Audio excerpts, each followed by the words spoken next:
Time to sound off, Husker Nation. This is your Real Red Reaction Show on Lincoln's KFOR. Call the show now at 402-489-1240. Welcome to it. We're here at the Single Barrel. It's Real Red Reaction on KFOR, KFORnow.com, powered by Slim Chickens. Nebraska falls 31-24 in overtime. The overtime, very forgettable, fellas. A lot to get into tonight, and we want to hear from you. Either in the stream, can find us on Hail Varsity YouTube, Real Red Reaction YouTube, as well as Hail Varsity Radio, Facebook, KFOR, Twitter, and Facebook. And, fellas, a deflating loss for Nebraska. The fans a little uneasy at different points of this ball game, rightfully so. Illinois kept the Big Red D off balance for most of the night. Not a lot of pressure on Altmaier. The run stoppage was not consistent enough for the Nebraska front. And Dylan Raiola had a great ball game, but a final drive or a second-to-last drive that would want a couple of plays back. 489-1240, 489-1240 to get in here on Real Red Reaction, 800-825-5865. The question, fellas, Elijah Herbal, Tim Bob Kitzmiller, Chris Schmidt, how would Nebraska respond to adversity? How would Nebraska handle tight moments, tight ball game? And this thing was back and forth. Heck of a ball game, except if you're a Nebraska fan, you wanted that ranked win. You wanted that win at home. You wanted to stay perfect this season. A lot of pats on the back the last 3 weeks. Nebraska will have to go back to work for Purdue and beyond as Nebraska falls tonight in overtime, 31-24. Elijah, some thoughts, bud? We had talked this week, Schmitty, about the same old story. Can Nebraska buck that narrative of what they've been? And that's losing close ball games in unpredictable and sometimes hilarious fashion. They just followed that script to a T. From the overthrow on Lindenmeyer in the end zone, the missed field goal, completely losing track of the eligible offensive lineman down the goal line, overtime where the defense completely fell flat. I mean, that defense missed Tommy Hill all night long once he left. I believe that was in the second quarter whenever Nebraska lost Tommy Hill. You missed him the rest of the night. It's just, we had talked. This was the opportunity for Nebraska to buck the narrative. We had a feeling this was going to be a game that throughout most of it was going to be close. We were right. You had the opportunity in front of you, but still a lot of work to do. That's just the initial thought is Nebraska still tightened up in a close ball game. That defense in a close ball game was not playing at their best. You had the Raiola overthrow, and those are the moments that are going to loom large. And you're putting Hole into a tough spot as a kicker, a guy who's never attempted to kick that long before in his career. You almost saw it coming whenever the field goal unit marched out there. I remember sitting to myself saying, man, I think they should probably go for it here. That's a long field goal to put that guy in. But at the end of the day, it's just the same old story for Nebraska. Tim Bob, what'd you think? I thought, I would like to think that this team's mature enough to not let some 50-50 calls that didn't go their way, officiating wise, linger. But, it was something that Nebraska needed to seize versus let it bother them. And the defense, frankly, Bud, was just off balance all night. And that's a credit to Barry Lunny Jr., the offensive coordinator for Illinois, was really good, and he was really good in the red zone. How many damn Spider 2Y bananas was called, and how many red zone touchdown passes were there? Nebraska had maybe 3 or 4 tackles for loss. I thought things flipped with Sierra Wright's strip sack. Nebraska takes over, drives it, burns about 5 minutes. But you have Lindenmeyer, to Elijah's point, in the end zone. You overthrow that. Inside the 5, you're forced to the field goal. And then overtime was just a tire fire.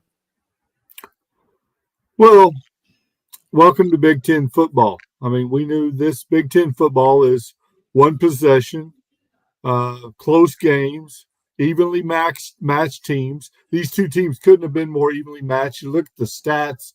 Illinois had 381. Nebraska had 364.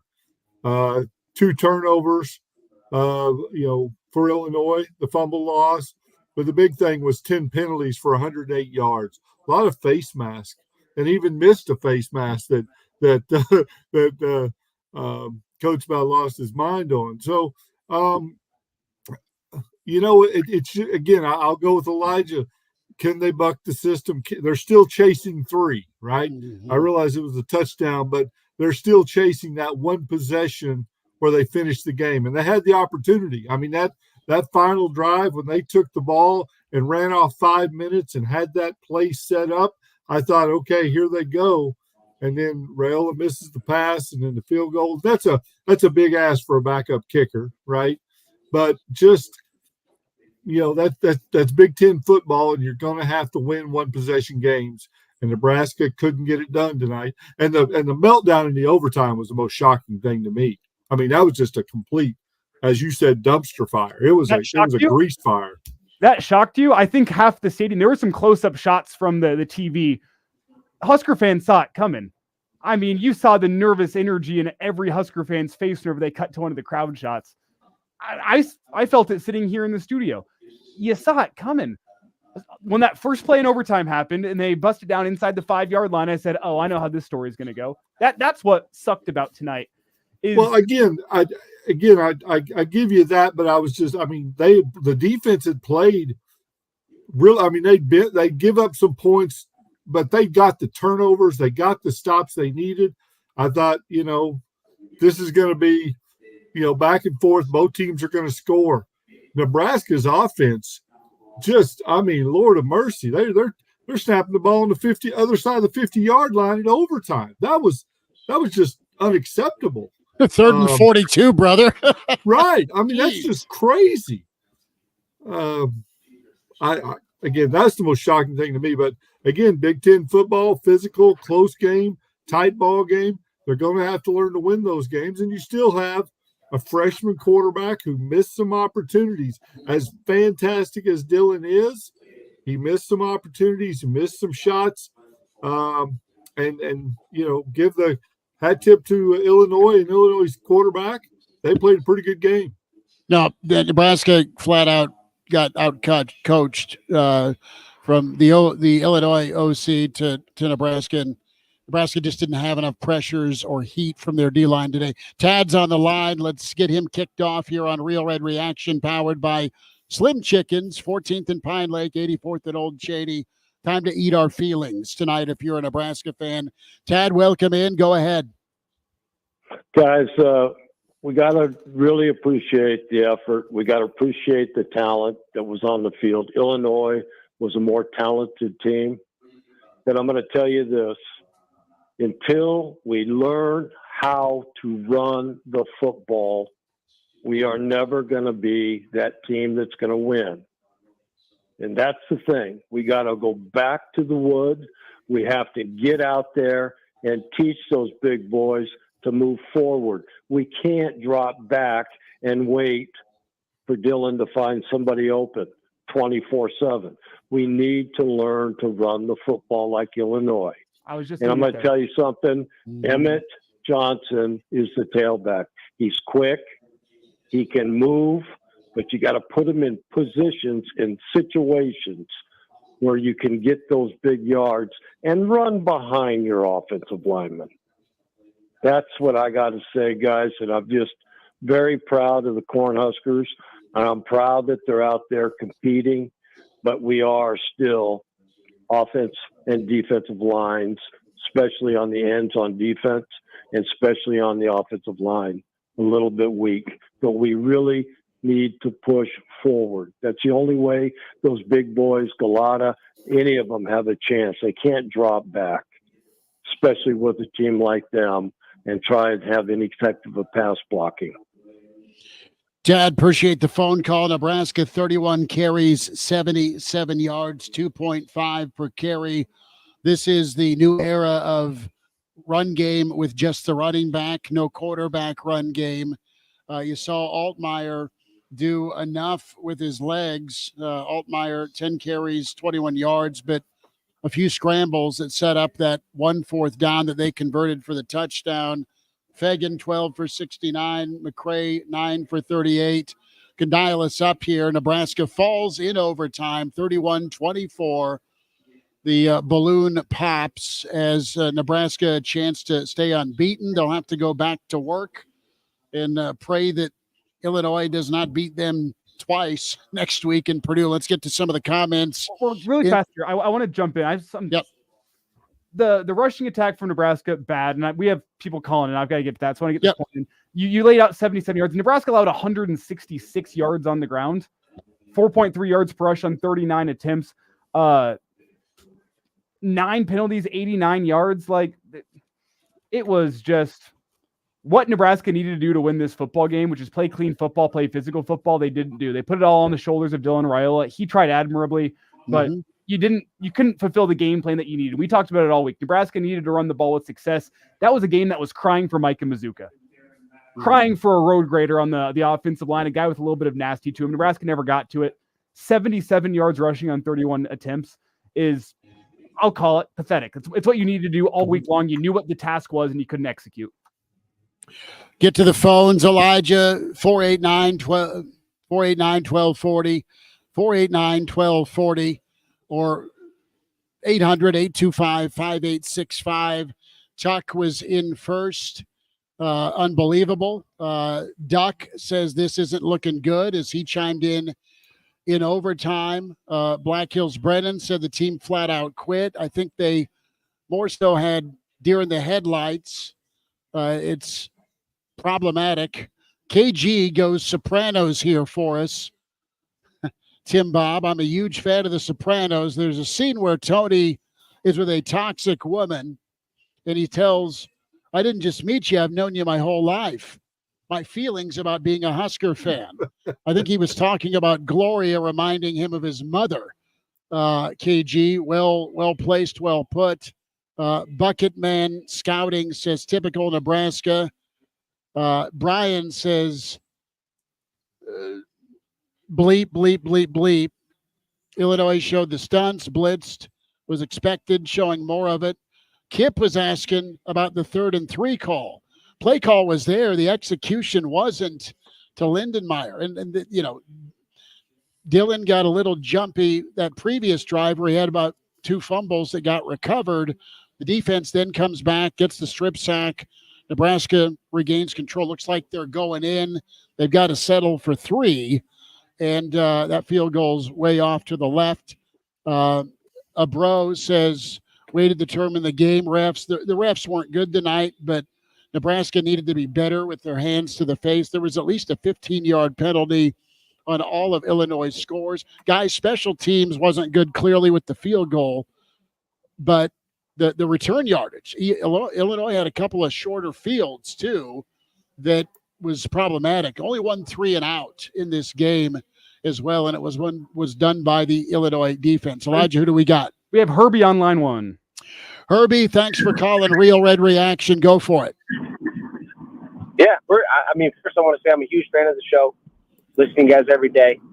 But secondly, I want to say I feel like it was a complete ref show. As always, I feel like with the Big Ten refs, I think Raiola played lights out for the most part. I mean, he threw 1 pick, but, what can you do about that one? But, when it came down to it, I think our defense got exposed a little bit. They're running the ball right down our throats. I felt like there wasn't much we could do. But like I said, I feel like it was a complete ref show. Always feels like that in the Big Ten. Yeah, it's not a good thing between basketball and football where there's some problem calls and the 50-50 calls. You would think that it would even out, it would shake out, but Nebraska was their own worst enemy too with some of those personal fouls, Herbie. But I get it. The other thing too is that 50-50 ball in the end zone that Nayor had and then didn't. That's red zone points you don't get. That's a missed field goal. There's your 10. There's your cover. There's your non-overtime. And Nebraska just wasn't good enough. Coach Bielema has been in this league a long time. And don't kid yourself, they were still pissed about last year getting smacked around. They had that in their back pocket and came in ready. Yeah, no, I agree. I mean, definitely, we definitely got some calls going our way for sure. But like I said, Raiola played great. I feel like for the most part, I think our defense got really exposed. No, absolutely. Big fan of the show. Kirby, appreciate you, man. 489-1240, 489-1240, or 800-825-5865 here on Real Red Reaction, powered by Slim Chickens. Elijah? Yeah, I'll say I think Raiola was the only bright spot. I didn't mind the 3rd and 3 play call, put the game in his hands. But on 4th and 3, I think you put the ball in the hands of Dylan Raiola as opposed to your backup kicker. That's one of my problems from tonight, is we've known the kicking issues have been real. And sure, Matt Rule, I appreciate you having confidence in your kicker, but you're the only guy in that stadium that had confidence in your kicker in that moment. Well, you're supposed to be able to make that at the Division I level, and you couldn't, and you knew that your starting kicker was a scratch. Special teams, that third phase of the game, still kicking Nebraska, pun intended, in ball games like this in the Big Ten. Should we go to Ernesto? Is he still on the line? Ernesto is with us here on Real Red Reaction. Ernesto, thanks for hanging. Go ahead. Hey, checking in from Jacksonville, Florida, man. I watched the game at a bar.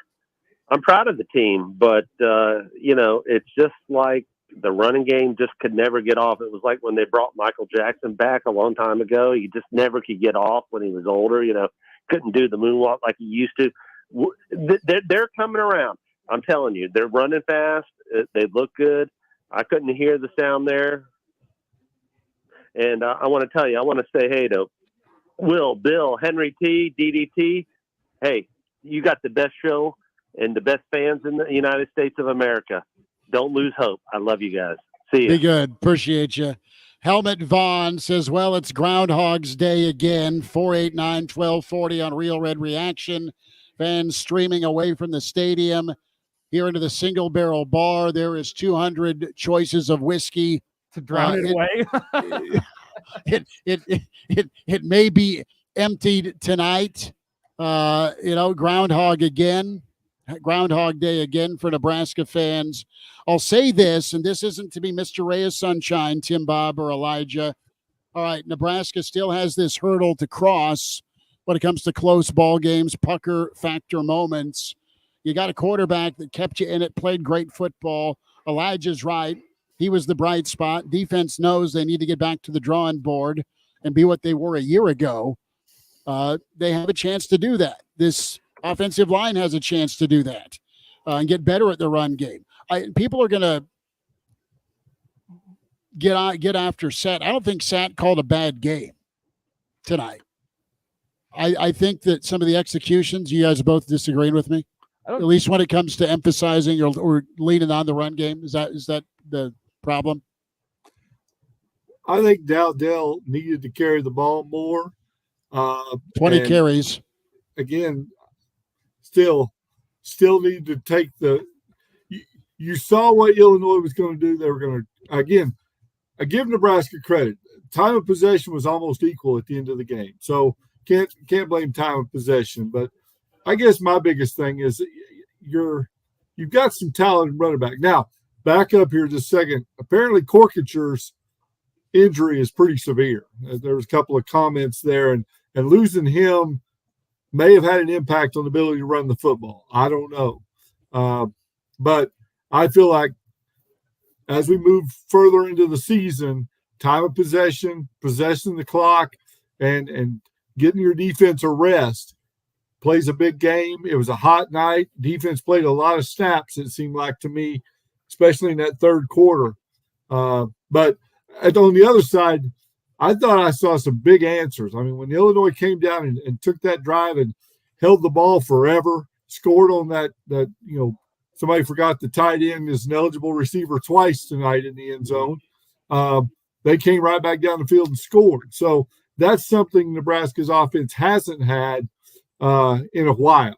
So there's good and bad. I still say this is Big Ten football. It's going to go up and down the field. There's going to be penalties. There's going to be mistakes. There's going to be turnovers, and opportunities come, and Nebraska didn't take the opportunities when they presented themselves late in that game. And that's learning to win.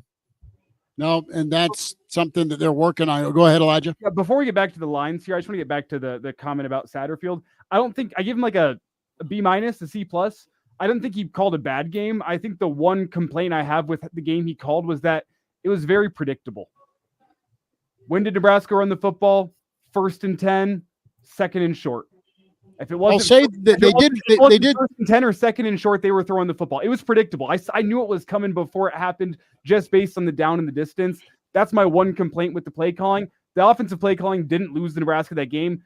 He actually did enough of the play calling to go win that football game with the Lindenmeyer seam Tight route end. top. Yeah, you had the game right there. So you can't complain too much about the play calling when you have the win. The offense just couldn't execute it. But I will say I thought his play calling was predictable. And I'll say this. He ran the ball when I thought they should have been throwing the ball. That 2-minute drill before the end of the half, Nebraska was able to kind of get Illinois off balance. And then, of course, Dill into the end zone on that back shoulder to Naor was money. But it looked like Nebraska was botching time of possession and game management towards the end of the first half. But it worked out. They made the play. They got the touchdown. As Aiden's with us here on Real Red Reaction. Aiden, thanks for calling. Go ahead. What do you think? Tough one for the Big Red. we may have lost Aiden. Okay, Aiden, get back in line. 489-1240. 489-1240. 800-825-5865. Can find us on the stream as well. Real Red Reaction, YouTube. Hail Varsity YouTube channel, Hail Varsity Radio Twitter. And you got Nebraska Strong weighing in on the officials. Officiating was another dumpster fire. You have Coach Brandon says, duck, bleep it, where's the whiskey? Black Hills Brennan says the face mask by Ty and Hartzog were game killers. Jordan says, I love the NFL offensive play calling, but most of these guys are teenagers. Vic nails it. Special teams, team discipline. There's a couple of keys. Elijah, hop in here. Big Cat, who do we got? Aiden's back on. Aiden, thanks for hanging tight. Give us a shout. What's the good word?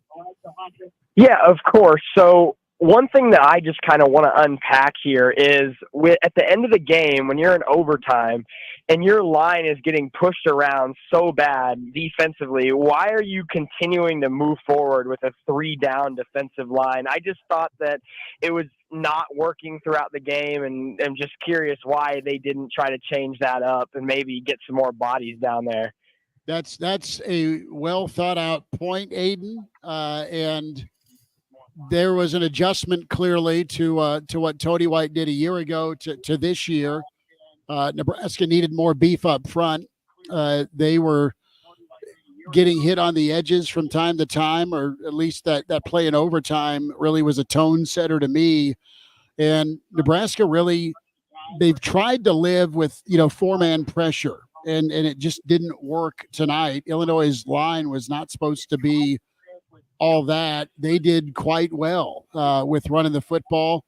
It's a lot of 7, 8, 9-yard runs, 6-yard gains on first down, and then you're at the mercy of a mobile quarterback who's got pretty good arm talent and loves some tight ends on top of the fact he had 2 good wideouts. Now, Nebraska needed to adjust in game a little bit better, or just execute a little bit better with the defensive line play.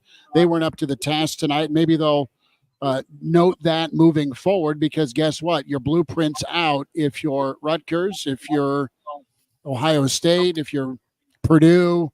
Go down the list. If you're Indiana, what looked, and it still can be a successful season for Nebraska. Again, not selling sunshine, plenty of season left, but they've got to learn from this and make the necessary adjustments. No, absolutely. And also, just the only other thing, that heartbreaking field goal at the end of the game. That's just rough to end the game that way.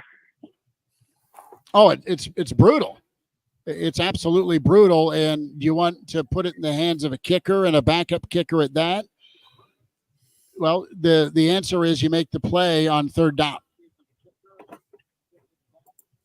All right, thanks, guys. Aiden, thank you. 489-1240 to get in here on Real Red Reaction. Slim Chicken's powering Real Red Reaction. is find both locations, 14th and Pine Lake, 84th and Old Shady. Eat your feelings tonight and this weekend because it was rough. Gerard, I keep screwing up Gerard. It's Jared, says Raiola got rattled on some of those sacks. I don't think a little bit. You don't think so? No, there's a difference between rattled and just, oh God, here comes an unblocked man. Yes. Yeah. The rattle is not the word. I still think he was the only place where Nebraska really outplayed Illinois. His wide receivers didn't do him much of a favor. They were getting open in zone coverage, but again, as I kind of said last week on our show, like didn't do great against man coverage. That Illinois defense did really, really well there. Like a lot more negatives than positives from tonight, despite how close the game was. I don't think that Illinois team is even that great. Maybe I think they're a bowl team, but are they beyond 7 this year? Well, that went from 7 to 8. Yeah. Well, Steven checks in. Steven, appreciate you. I don't think this team wins 6 games. They are disciplined enough. The defense got out-coached last week by a lower-tier team and badly out-coached this game. So, yeah, some Nebraska fans are reassessing their outlook on the season, and losses, like it's not like you got blown out or just out muscled. It was a back and forth ball game, but you were never really able to seize control. Elijah, you were up 7 a couple of different points, Tim Bob, and you had a chance to get a stop, which you couldn't get, and that answer score always happened for Illinois to draw even. Then they went ahead when it was your turn to come back in overtime. It was absolutely a meth lab explosion. 3rd down and 42. Poor old Will Compton has it screenshotted and up on Twitter. It was just the same story. You'd seen that story before. That's what I think hurts the most about this football game is you've seen this exact same story time and time again over the past 5 seasons. This wasn't new. It was a Big Ten offensive line that wore out your defensive front and got better running the football as the game went on. And offensively, you couldn't find your footing from a rushing attack, so you got one-dimensional. I said it pregame, whichever team was more balanced offensively was probably going to win. Illinois had more offensive balance throughout the entire game. You never really made Altmaier uncomfortable. I know you made some... No, he didn't heat him up except for the one blitz. I mean, you got to him, but he never quite heated up, and maybe that's the best way to put Raiola. Not rattled, but he got heated up as that game went on. Special teams errors played big. Your offensive line couldn't make the hay that they'd been billed to be making throughout most of the offseason. Like, it's just the same old story. I think that's what makes this game especially painful, is you saw it coming. You'd seen it before. As I said, and a lot of people have texted me and chimed in on Twitter, when the field goal unit ran out there on 4th and 3, he said, oh, I know how this is going to go. It's going to be a miss. And it was a miss. Like, it was just so many things that we had seen before and we had told were changing that have not changed. Well, again, I'm reading some of the comments in here. Bielema said we were going to light up, that young quarterback in the second half. Let's get after him, and they did. In some ways, he answered, and in that some ways he didn't. Again, he's still a young quarterback, but I don't disagree with you, Elijah. I mean, you felt like Illinois was in control. And was pressing Nebraska more than Nebraska was in control and pressing Illinois. They got some big plays, and again, Banks and Noer, or however you say his name, I screwed it up. I apologize. Yeah, they made some big time catches, and Dylan made some throws that make this offense exciting. But you got to run the football in the Big Ten as the season goes on. You've got to be able to line up and run the football and wear out a defense. That is the formula for Iowa, it's for Illinois, for Wisconsin, or had been for years, especially when Bielema was there. And, you saw him, take that same blueprint and bring it to Nebraska again. So I think there are some positives. I mean, I thought the defense, as much as they, bent and gave up some scores, they made the plays they had to make. That strip sack to get the ball back, 3 turnovers. They got the ball out and gave Nebraska a chance. Offense missed its chances when they came. We're going to get the Pride of Fairbury, Bill Dolman, on the horn here, get his assessment from the broadcast booth. Quick, numbers. Go ahead. No. You can keep. No, he's transitioning over here. I got to do a little MacGyver action to get that set up, but keep the calls coming. 489-1240, 489-1240, 800-825-5865. Mark says the defense is way overrated. Walter in Philly goes #putrid. So it's gone from, hey, playoffs, hey, Sports Center, hey. I mean, there's a ton of pats on the back post Colorado. And there might have been a little warning / worry a week ago. And Nebraska, listen, when I saw Nebraska go down, it was 2nd and 10 after a tough look.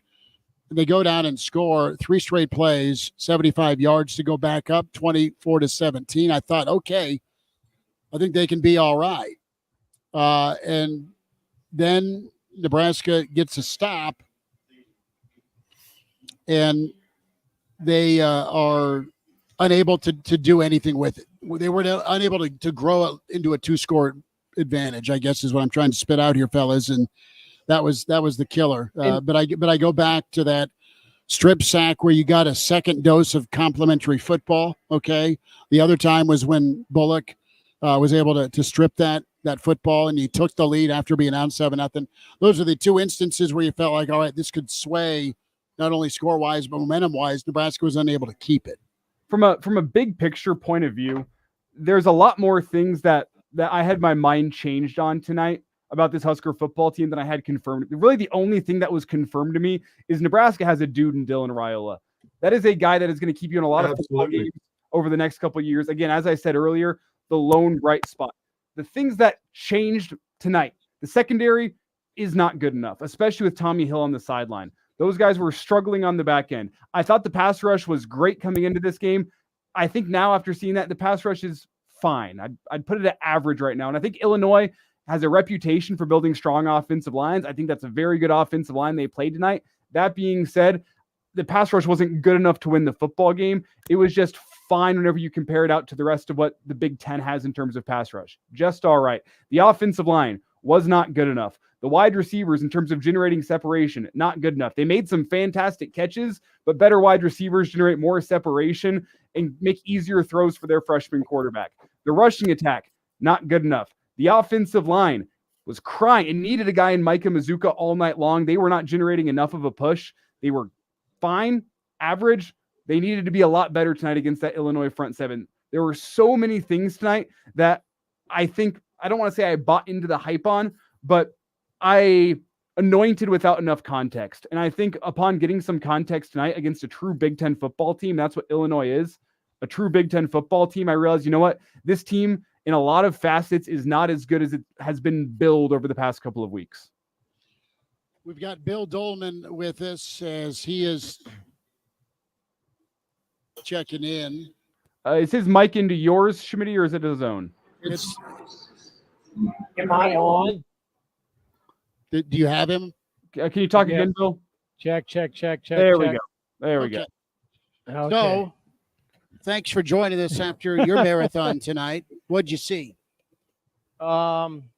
Disappointing, obviously, with what happened. Can you hear me okay, Elijah? Yeah, we got you. Tim Bob. I'm gonna, look, Nebraska's defense is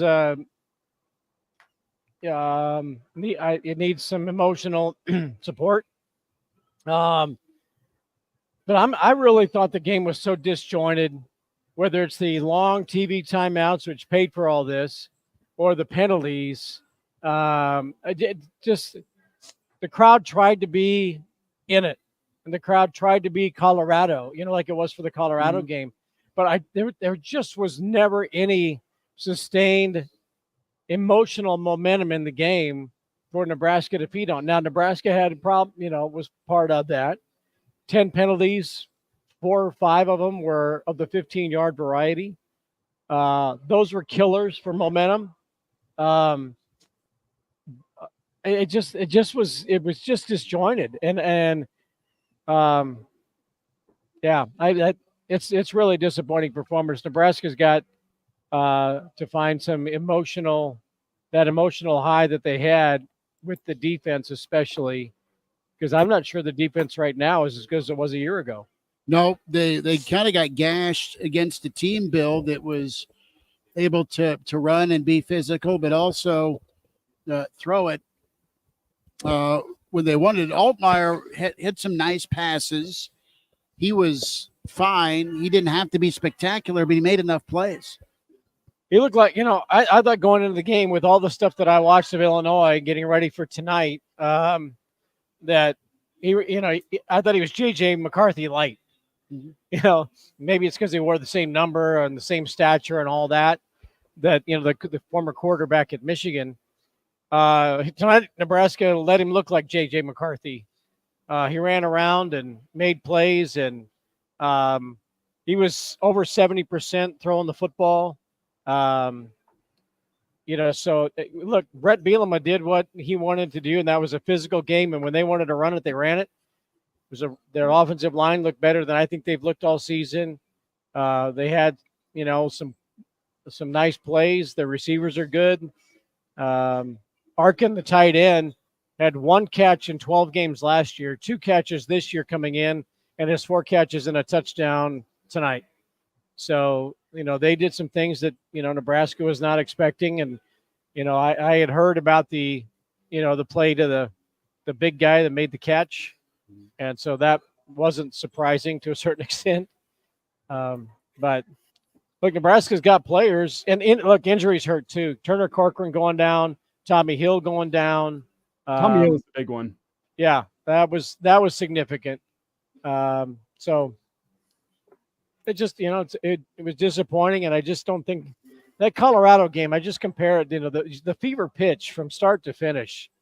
But tonight, they tried to pitch and then it ebbed back, and then it tried and it ebbed back, and the long delays, and there was just nothing sustained emotionally for Nebraska. Bill Dolman with us on the call tonight with the Husker Network. Chris Schmidt, Tim Bob Kitzmiller, Elijah Herbal. It's Real Red Reaction. Bill and I at the Single Barrel, Elijah back in studio, Tim Bob in his man cave. And you're welcome to join us. Your reaction, 31-24. Did you break something tonight? 31-24 in overtime. Back and forth game. Pretty entertaining, but not the result you want as a Nebraska fan. Again, lots of comments. Brian checks in. Special teams. Jordan frustrated about the 7 points off the board, the interception in the red zone in that first half. Stevens asking a question: is there going to be Sunday practice? 0-8 in overtime since 2014. And we'll get more of your comments. 489-1240. And we have 489-1240. Go ahead. We have a great stat in from Max Olson that Nebraska loss tonight makes Nebraska's 25-game losing streak against ranked opponents the second longest among Power 4 teams, the only longer streak being Rutgers, who's on a 40-game losing streak against ranked opponents. Fongway chimes in, says Nebraska's a mediocre team with a very good quarterback. Robert says D-line's overrated. Saturday says, if it's a run or a pass by who's in at running back. Yeah. And Ted says Raiola looked like a true freshman in the fourth quarter and overtime. 5 sacks, 2 fumbles, missed a wide open game-winning touchdown. Dylan played his ass off. There's a couple he wants back. Chuck says losing Corcoran and Tommy hurt. Alvano out. Hard to win without him. Nebraska's got to sure up and figure out special teams, not only from some of the return yards and short fields guys, but what's Nebraska want to be? Let's dive into that here on offense. Do they want to go 5 and 4 wide and just chuck it around with the 5-star, or do they want to live life in the Big Ten being competent at the run game? And they've got some guys to lean on. Do they have the offensive line to do that? And Tad weighed in to kick this off here on Real Red Reaction. Needs to be more of a run-first squad. Well, will Nebraska buy into that? Are they capable of doing that? Balance is fine, Tim, Bob, and Bill, as Elijah's going back to the phones.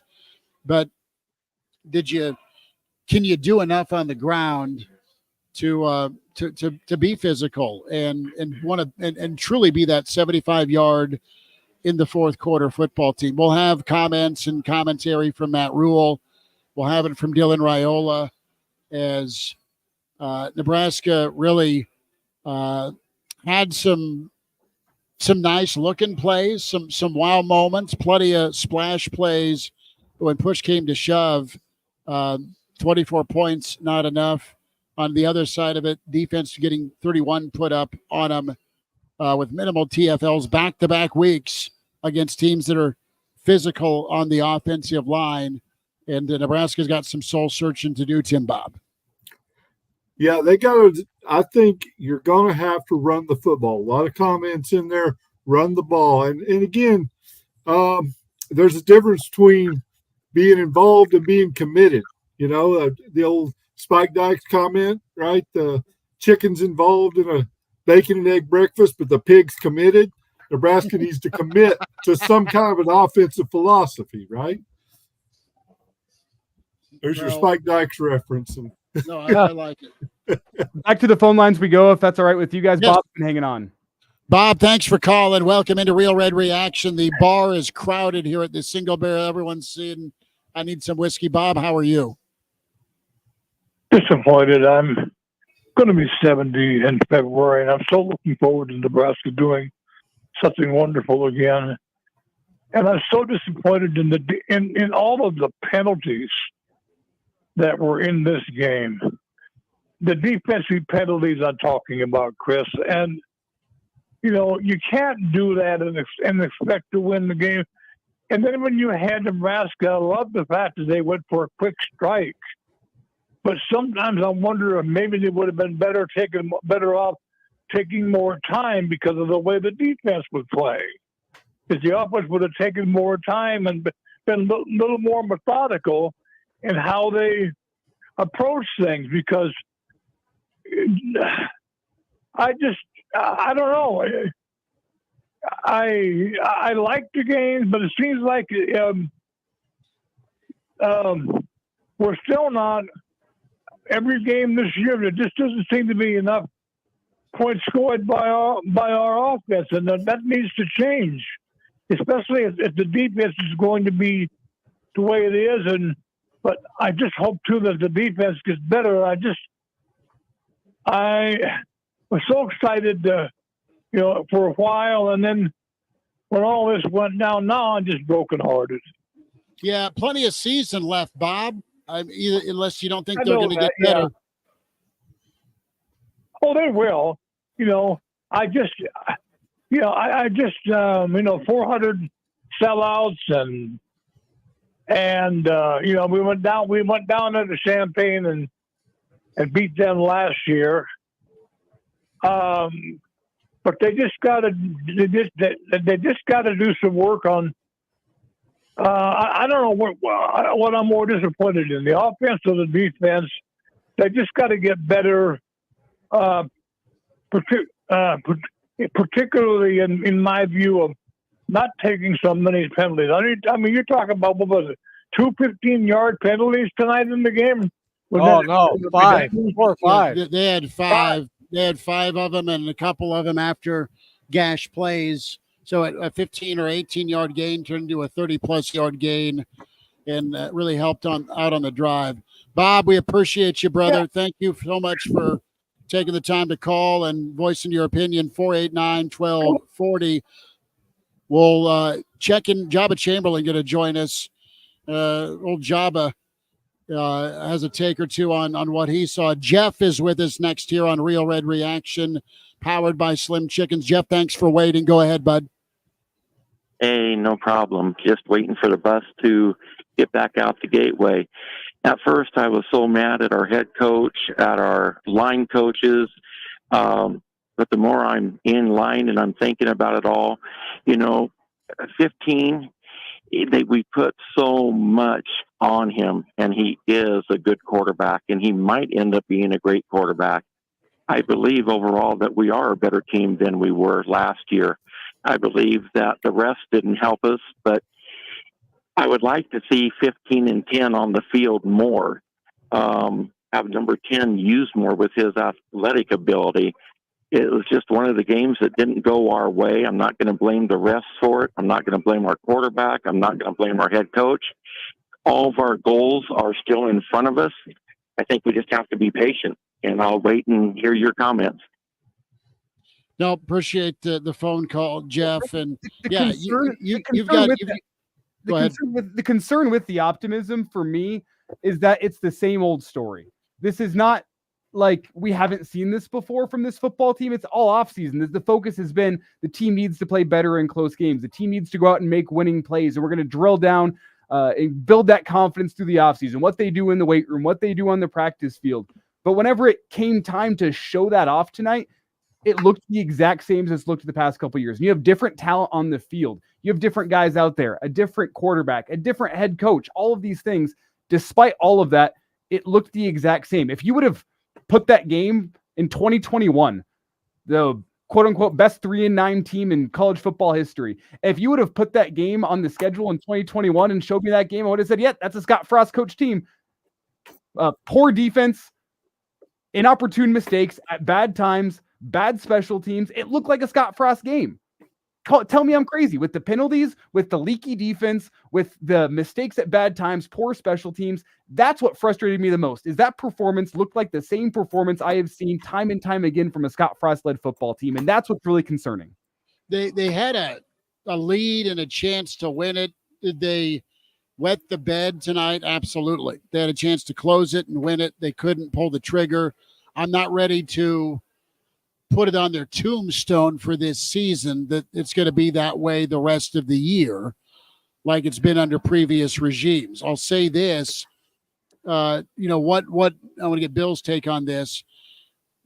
What they're emphasizing to me is a 5-star quarterback. You have him, you better use him and let him use his talents. That being said, when you're going up against one another, and I do believe that Nebraska's practices are physical and they do beat the hell out of one another, you're going to probably lean a little bit more pass happy with this style of offense because of your quarterback. A year ago, what'd you rely on? Well, it was your run game, your quarterback run game.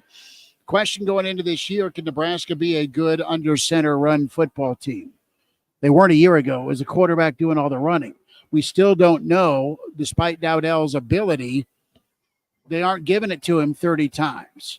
And there was not a lot of 2nd and 5s, 3rd and 4s that weren't passes. There wasn't a lot of – it's not that they were awful on first down. They were really pretty good on third down. But it was his arm that did it. The run game, the balance, the threat of power football is still in search of. I don't have enough time to go through every play of every game. But I'm curious – how many times do you see Nebraska? And I've said this on Average Joe and probably on Hail Varsity. For the most part, the running plays with Nebraska's games seem to be 3 to 6 yards, 3 to 4 yards, and that's okay. 3 straight 4-yard gains get you first down. But you don't see the every 5th run that goes for 8 to 15 yards. 4 yards, 3 yards, 7, 15.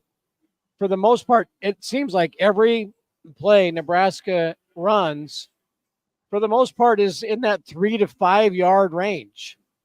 And nothing is breaking it. Like Illinois, in the second half, especially when they started relying on the run, they might have a twisting dive for 2 yards, but then somehow they would bust one for 8 or 15 and 11 and you just don't see that with Nebraska where they are busting something big and getting a first down via the run. And I mean like 1st and 10, gain of 12, 15, 1st and 10.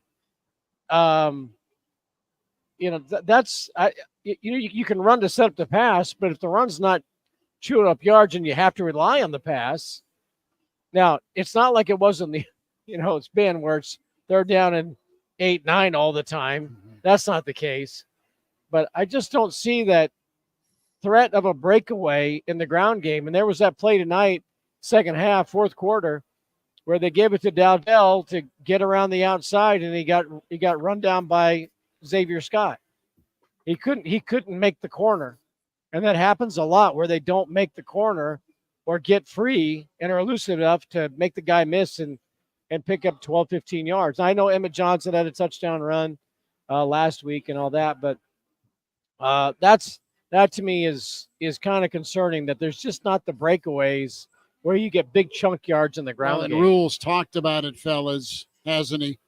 Where he wants 8 to turn into 80, but it almost feels like the run game is an afterthought. We better run it to be physical, thought bubble, but it's a catch-22. Do you use the talent you got at quarterback, or if you do so, is it costing your team getting good and dependable at being physical to run down? I mean, they ran for 2.5 a carry tonight, 30 carries, and it wasn't ever a threat. Somebody said we ran for 4.5 yards per carry tonight, but it just seems like they're 4 or 5 yards, and that's it. You know, there's not the busted play that loosens things up a little bit. That's what I don't see. You know, you don't see the Corey Schlesinger fullback trap for 2 touchdowns in the fourth quarter. Well, Robert says 3 more wins going to be hard to come by with this kind of line play and special teams play. We'll see if the O-line gets better. 489-1240 can chime in here. Real Red Reaction, powered by Slim Chickens. Bill and I here at the Single Barrel. Tim Bob in his man cave. Elijah back in studio. We'll hear from Matt Rule. We'll check in with Jabba Chamberlain as well. Jabba has a thought or two.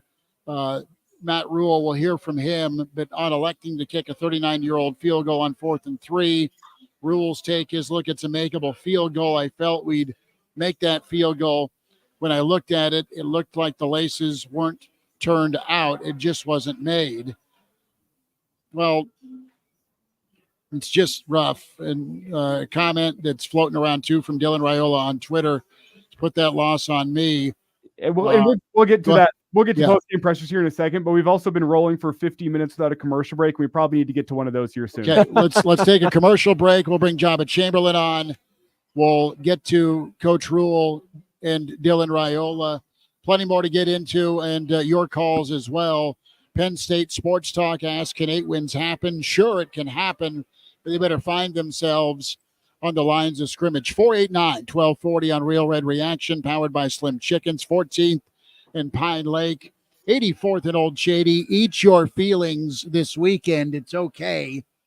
As Nebraska falls in overtime, 31-24, very anticlimactic. I'll also add here, if you want to drink it away tonight, I'm not going to judge you, but I will say make sure you find a safe ride home.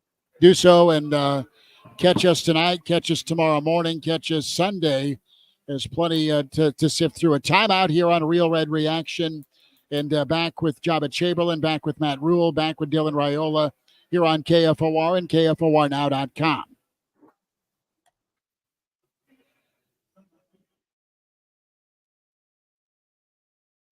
My bathroom was looking tired. The sparkle was gone. I wanted to update it, but I didn't want to spend a fortune and turn my home into a construction site, so I needed some guidance. My friend told me to go to Handyman. You've got your very own Handyman to help remodel your home. I couldn't believe all the mirrors, lights, and accessories they had on display in their showroom. Man, was it handy being able to walk through the showroom with the help of the Handyman staff. Make your bathroom the best reflection of you. Contrary to popular belief, it doesn't always take a wrecking ball to update your ugly bathroom. Replace your bathroom light bar, mirror, faucet, and towel bars without breaking the bank or the walls. Come in and see what's trending at Handyman.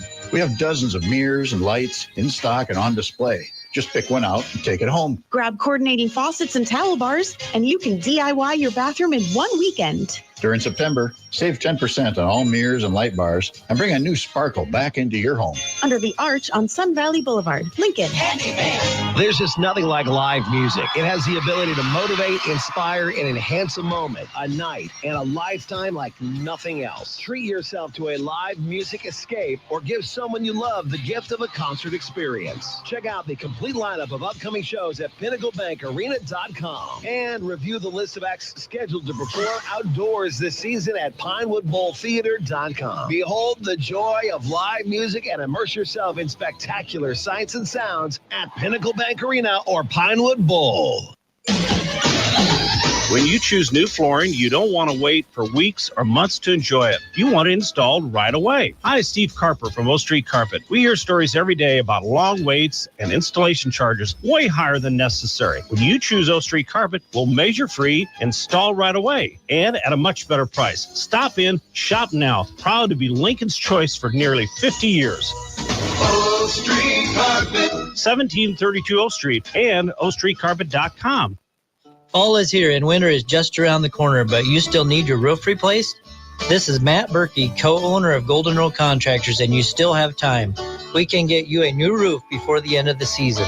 At Golden Rule, we strive to do unto others as you would have them do unto you. We have a few openings before the end of the year, so give us a call at 402-473-2975. That's 473-2975 or at goldenrulecontractors.com.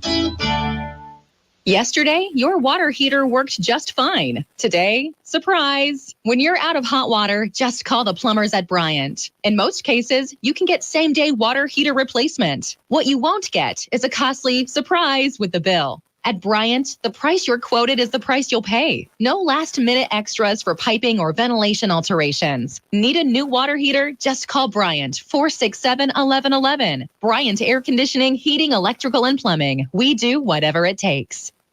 This is Stuart Mitchell of Legacy Retirement Communities, inviting you to one of our upcoming What Do I Do With My Stuff seminars. We'll discuss roadblocks and how to start the process. Dates are September 21st at Cornhusker Bank, 8310 O Street at 10:30 a.m., September 24th at the Legacy Estates, and September 25th at the Legacy Terrace. Those two are at 1:30 p.m. To RSVP, call Legacy at 402-436-3000. The tastiest weekend of the year returns. Fans of wine, beer, and spirits come together at SIP Nebraska, September 27th and 28th. Celebrate Nebraska's beverage industry with live music, football on TV on Saturday, fall crafts, tailgate games, delicious food, and awesome drinks. Try Nebraska's wine and spirits, great craft beer, and hard cider. And when you find one you love, you can buy a bottle to take home. Choose your ticket package at sipnebraska.com. This is the Real Red Reaction Show. Phones are open now. 402-489-1240. Welcome back to it. Real Red Reaction. I'm scrolling through. I'm way too far behind all the comments in the stream. But Saturday checks in with caller Bob a while back. So check out some of the stream comments we do post on the YouTube channel, Hail Varsity YouTube. Real Red Reaction YouTube is where you can watch the show. We're live here on KFOR Radio, KFORnow.com. Hail Varsity Radio Twitter. Bill Dolman, who did a hell of a job calling the game tonight, with us. Elijah Herbal, Tim Bob Kitzmiller, Husker Hall of Famer, and World Series champ ×2. Jabba Chamberlain with us. Jabba, what'd you do for the game, man? Did you end up going? Are you hunkered down in the man cave? Did you break anything? Are you buying a new TV tomorrow after overtime? Good to have you in. Almost broke a TV, but that's fine.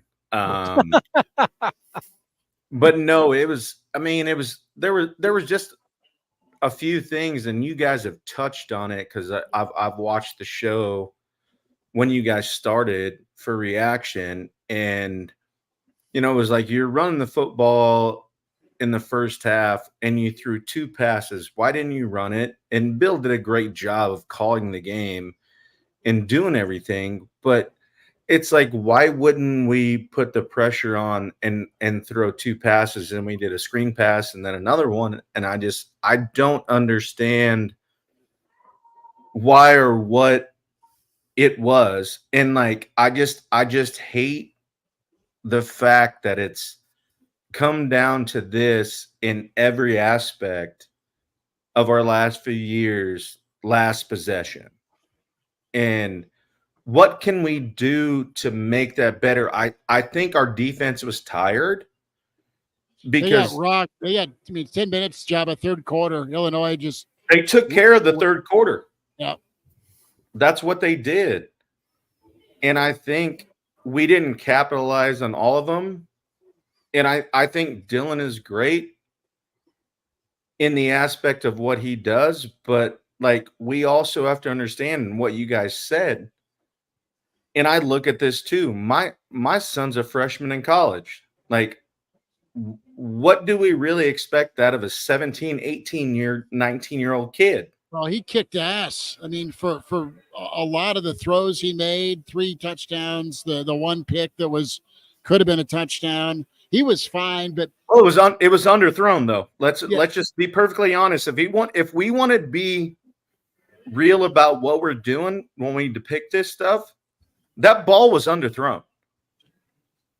And that ball was underthrown because you're throwing it to his backside, and he had done that before in the game. If that's thrown to his backside, there's not a chance that ball is even a chance to be taken away. Well, what I'll say here is I think Dylan Raiola was the guy who kept you in the football game. He wasn't perfect, not by any means. You don't expect an 18-year-old kid to be there. My bigger problem is that you're putting the entire game on the shoulders of an 18-year-old. Hey, you know what? I said it before.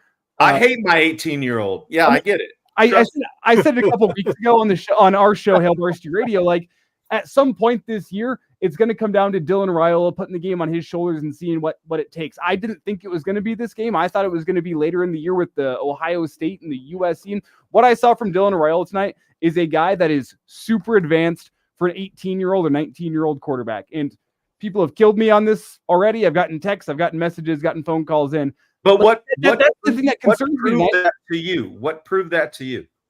What do you mean? Like, what proved it that Dylan Raiola is advanced for an 18-year-old kid? What proved that to you? Like, what? There were plays that I will agree with you, but what proved that to you? To me, it was the quality of the throws that he was making. Ball placement was nuts. Ball placement was really, really solid. The decision making he was making, I don't think he put the ball into danger once, despite the interception. That wasn't on him. It was a really well thrown ball. I didn't count any throws in my own by my own count today where I'm like, that's a bad throw. You don't see that from freshmen very often. My bigger problem is like the fact that what were we talking about whenever Adrian Martinez was a freshman and a sophomore at Nebraska? Fair. The guy needs some help. You're putting it all on his shoulders in the fourth quarter. And when the fourth quarter rolls around, he tried to do too much. He'd make a crucial mistake, and that was the ball game.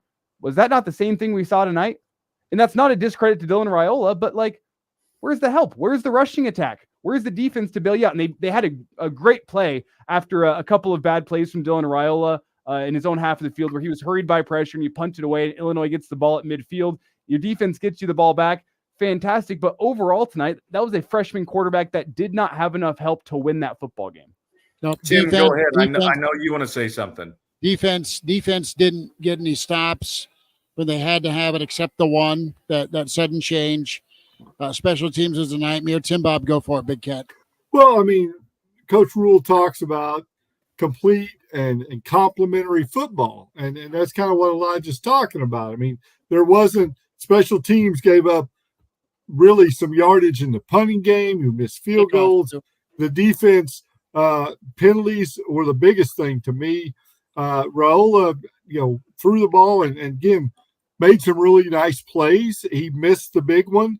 I still think we need to run the ball, but all that has to be complementary football that you feel like you're dictating tempo and play time and clock management. And I never felt like Nebraska was in control of that game, even though they led or were tied most of it. I felt like the tempo and the cadence of the game was dictated by Illinois' offense, and defense had to make some plays, some turnovers, which is what they want to do. That's complementary football as well. But you've got to be able to. I just felt like they dictated the tempo of the game, and you saw it last week against Northern Iowa when their big offensive line dictated some long drives and play, control. We just had better athletes than they did. I go back to Big Ten football. You're going to have one possession wins, and it's going to come down to that complementary football that Matt Rule, I think, wants, but we haven't seen it yet on a consistent basis. No, they are still. What do you think that still, answer is, though? The answer is this: there's still a work in progress. Jabba, I think you know this better than all of us. That whole learning how to win part of it. That's what we've talked about here, right? That's what the Colorado buildup was. That was on display tonight in a tight ball game against a physical football team. And Nebraska had a chance to seize it, and they didn't. The door was never slammed. It was never locked. It was a back and forth. You were up for most of the ball game. Schmitty, I'll tell you, is that a coach perspective or is that a player perspective? Well, the coach has got to get the players to be able to do it. And well, I'm not saying that, but I'm talking about mentality. Well, that's what they've been working on the last year is that mentality. And when it came to the bright lights in the moment, they weren't able to get it done this time. I don't know if it's going to be a season-long trend like last November where they just needed one for a bowl game, or if this is the final insult, the final kick to the junk that they finally respond from. It was the last bad taste of medicine. I don't know that. We'll see. You've been around. Let me ask Bill, what do you think has separated, and you've covered this for a long time. I was fortunate. But you look young. For a long time. But what do you think like that separation is? Like, where does that happen? Between what? Between knowing you can win and wanting to win. Just going and doing it. I mean, well, no, it's different. Trust me. That is a great philosophical question. I think, going back to the previous era, I think there was an air of not even caring about it to a certain extent. I think that this team. Thank you. I love that. I love that answer. I think that for a while during this wandering through the wilderness, that Nebraska went through an era where they recruited players because Nebraska had lots of bells, whistles, and toys, and getting to a place like Nebraska where you could get what you wanted, and that felt like that they had succeeded by just getting the college scholarship and playing at Nebraska. But I think that there is a mentality of winning that's here in this era of players getting paid. I think that's why Ty Robinson's back, and I think there is that culture of winners. But the knowing part, knowing how to part, that's probably still a work in progress. I thought Dylan, for the first time since he's been here, looked like a freshman in the fourth quarter. Illinois turned up the pressure, especially in overtime. Yes, that's when it gets tough. There were a couple of dropping the football where you can't run around like that, and the speed got to him, and he hasn't faced that. But I think that kid is a winner. I think he does know how to win because I think he was brought up in that culture, and I think that there are a lot of players that followed him, that believe in him, that he is a winner. But I think Illinois in that fourth quarter and overtime exposed, that they're not there yet. So what do you think? What do you think we need to take it to the next level? Well, the run game. a run. You know, Offensive I hate line, to say they're a it. I better hate to offensive say line this play. because we've gone through it. I think this loss will allow Matt Rule to bring that team in like he did after Michigan last year, and Meat say, grinder. you know, this is not good enough. And this, you know, I would not doubt if they're practicing tomorrow. But it wouldn't shock me. And it worked after Michigan last year. They went out to Illinois and they won. But I just think that this team, maybe believes. Boy, Java, you are so philosophical and esoteric tonight that I'm kind of stumped, but I can't quite put my finger on it. I think everything is there to move forward. And I think Dylan is the guy. I just think that maybe sometimes you got to lose, and we've done a lot of losing, but I think there's a lot of positives that could come out of tonight's game. The defense has to say, they got to say to that defense, you're not as good as you were a year ago. You're reading a whole lot of headlines, but that defense was hungrier. This defense, a lot of the same players. You know, I think guys are already collecting their checks to the NFL because that's where they're going to go. And the offense, look, Corcoran getting hurt. That's, now you're back. Now you're to your third off your left tackle. I don't know what the status is of Turner Corcoran. Hill went out and did not come back. There were reports it was either upper or lower. That hurt.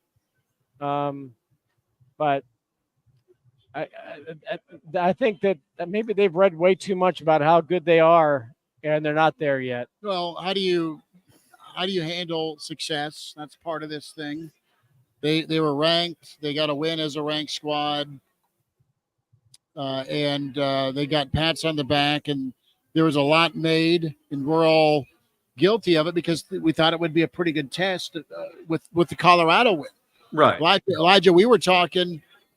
We don't know how good the team is. We think they're better because they've got a stud quarterback, but they're clearly not dominant, not good enough in the run game. They might have 4 options, but when push comes to shove, they can't run it when they have to right now. Dylan makes a hell of a lot of great throws and has bailed the offense out. They've got a lot of toys. They've done a good job of recruiting. They're a tough physical football team. They're not awful. They lost an overtime game to a team that we're also right now debating how good's Illinois. Are they a 7-win team? Are they an 8-win team? Are they bowl bound? You're supposed to get this done tonight if you're Nebraska at home with the pageantry and the moment. And Don't disagree. It's a Big Ten game, and it's true. Pizzo nailed it this week. Every Big Ten game's winnable. Every Big Ten game's losable. And tonight this is the absolute 180 from a year ago because there's no way in hell that Illinois team should have lost to that Nebraska team. Not at that point. And then Bill, I'll agree with you. But Tim, what do you think in this aspect of where this team sits at and where it needs to go? Well, again, I think that, and again, I have to say this: grew up in Oklahoma and been here 25 years, and this is the first team. Well, we don't like it anyways. I know, but I'm really a fan of this team. I mean, I've been watching, some of the, keeping up with it like I haven't in all the years I've lived here. I'm a fan of this team. I think that this is a team, player-led team, and we'll see if they make the corrections and hold the accountability. As the coaches keep saying, hold them to the standard, and when the players hold them to the standard, that's what it is. So I expect the Ty and the captains on defense and offense to step up and say that's not going to happen again. Now, the coaches are going to coach and they're going to say what they're going to say, but internally in that locker room, when you start holding each other accountable for a game that you lose that close and go out and make that commitment to winning, I think that's where the difference comes, is when the players decide we're not going to let this happen again. And that's where I think it comes down to. Well, they will get called out by their head coach. He'll also take some ownership because you need to be better defensively, schematically, from a game plan, from an adjustment standpoint. There needs to be execution. You need But to get back. Schmitty, can I interrupt you for a second? Not yet. You need to get back to what you were, and that's raising hell, being the aggressor and being physical. And right now they weren't ready for the last 2 weeks with some guys that probably have some sideburns and biscuits and gravy. They got their butt handed to them on the line of scrimmage the last 2 weeks. So do you at the same time, like, when I know exactly what you're saying, but when does it stop? That's the $1 million question, isn't it? Yeah. I mean, when does it stop with the coaches? And let them they've done their job, right? They've done their job. But when those coaches can't play, they're not playing. It has to go on to them, and they have to be able to. I have played at the highest level and done everything. You have. So what needs to happen is you got to either execute it or find somebody who will execute it on punt coverage, or find a kickoff guy that can get it into the end zone. Thank you, Schmitty. 4 times, or dial up the right call, or put, from a substitution standpoint, somebody in there that can go win on 3rd and 8. And there's too many drives that got extended. That was part of that cumulative body blow they took from the time of possession, where Illinois was just leaning on them, that ended up burning them out in the second half. But in reality, second half. If you think about this, though, Nebraska we're 3 or 4 plays away from talking about a win. I know. And the field goal in the first quarter, that should have been pass interference in the end zone. The guys grabbing, the arm, that should have been interference. Should have been a touchdown. I think that play set the tone for how the night was going to go, which I said at the beginning when I sat down was how disjointed it was emotionally. And then you had the Nayor touchdown, interception, and then you got the mistake of leading Lindenmeyer too long. Okay, that was a bad throw. The missed field goal. I mean, that's symptomatic of a problem. But a couple things go Nebraska's way, and I'm not talking about Wealth had gotten the touchdown. Of course, he would have had more points. I think if they get that touchdown when there should have been pass interference instead of 3, I think that change would have changed things. The tenor, the mood, the pressure, and that kind of took the changes crowd momentum. It kind of took the crowd. That's kind of the first thing that took the crowd out of it. Yeah, there's like marching. They get to the end zone, and it's a field goal, and that just set the tone for the night. But it got a couple of tweets in here. Moneyline Mafia says Schmidt and Elijah just turned on the show. Just getting into this tweet. Sorry, it's a little. Elijah probably lost. A little tardy here, but he's asking, how about the 3 game-changing penalties not called? To your point, Bill, don't want to be that guy because I hate that guy, but the PI in the end zone of the first quarter not called was insane. And you have those penalties too that were earned by Nebraska that also tacked on. That was problematic. Nuckman chimes in, huge Greg Sharp fan, but wanted to comment how impressive Bill was calling the game tonight, stepping up and filling in. Really well done. Oh, thank you. That it was an honor. We all know Dolman's the best. Like we all. Professor. The professor it is. Elijah, do you have Hey, let me just follow up on that. So I was in the press box before the game, and people were asking me about it and telling me that there was news that was out there. But apparently the World Herald put out a story, which was great, and people need to know where Greg is, and hopefully he'll be back even maybe at Purdue next week. but it said Greg Sharp to miss the game, and UNL lecturer and local broadcaster to fill in. And I think people were expecting me to be in the booth going, okay, class, okay. Let's turn our pages to, and Nebraska will have it first down and 10 at the 20-yard line. I'm new to the teaching gig, but it was just like, Bill, you're a professor? I think people thought that I was going to, start getting into lesson plans or something, but I was just kind of amused by it. You know what they should have said in the headline? That'd be like Schmitty being a professor. I would never imagine him.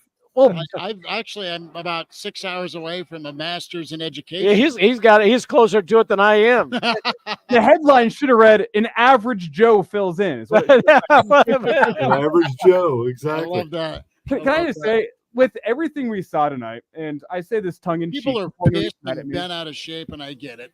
The first thing Nebraska needs to do is find the best exorcist money can buy. That's what they need to do to turn this around. What we need is a live chicken, right? We need and a bottle of Joe Booze rum. A bottle of Joe Booze. Name that movie. It's Major League. Major League. So there's this out there. Robert asks, who let Tommy Chong on the show? Oh, that's pretty good. Wow. Another point I want to make here, as Jabba a retort. Oh yeah. As long as we're getting people on the show, who gives a shit? Dump it. Do it now. Sorry. Right. Sorry, Elijah. Oh, you're lucky I'm a pro. We pray. Otherwise, it's unemployment Monday morning. Well, that's not our podcast when we just go full blown. I checked. We got that off the air. But as we move on here, I do want to say, I'm a pro, Schmitty. I do want to say, as time goes on and as I see more on Twitter, see more of this, I think Nebraska's offense did enough to win this football game tonight. Yep. That's what makes this loss so disappointing, is I think your freshman quarterback went and did enough to go win this football game. It was the unit that you came in confident on. The defense. Right. I think Elijah, I agree with you, but I think they did a little bit like in the first half. Why are we running two pass plays when we have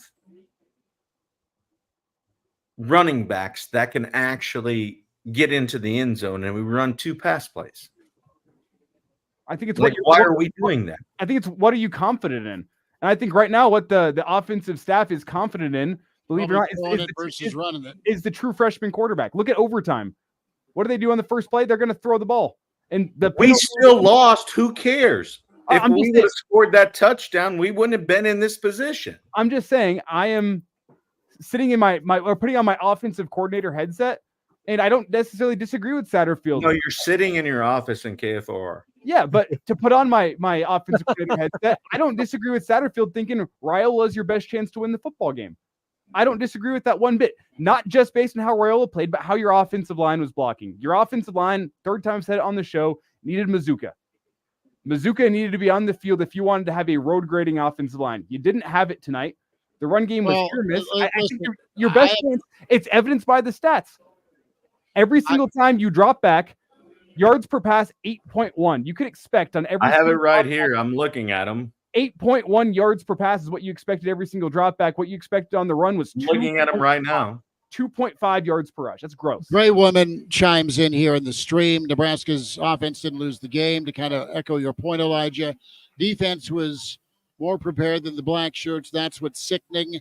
489-1240. We're going to take a timeout. We're going to hear from Matt Rule, and we're going to also hear from Dylan Raiola.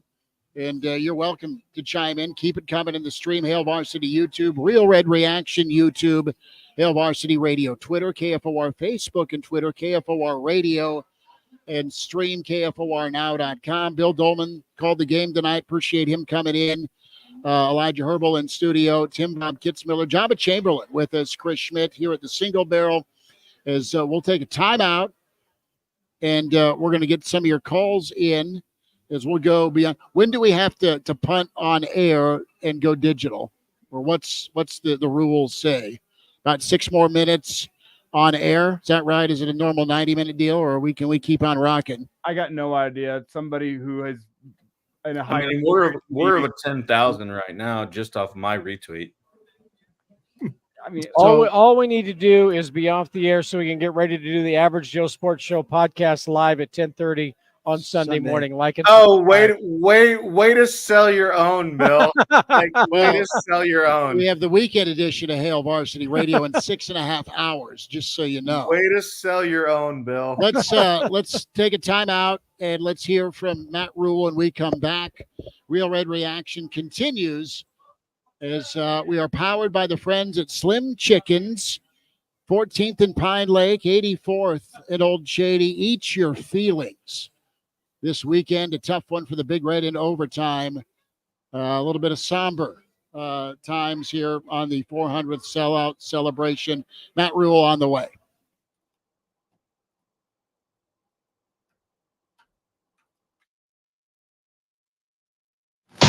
So what will we talk about in the week ahead?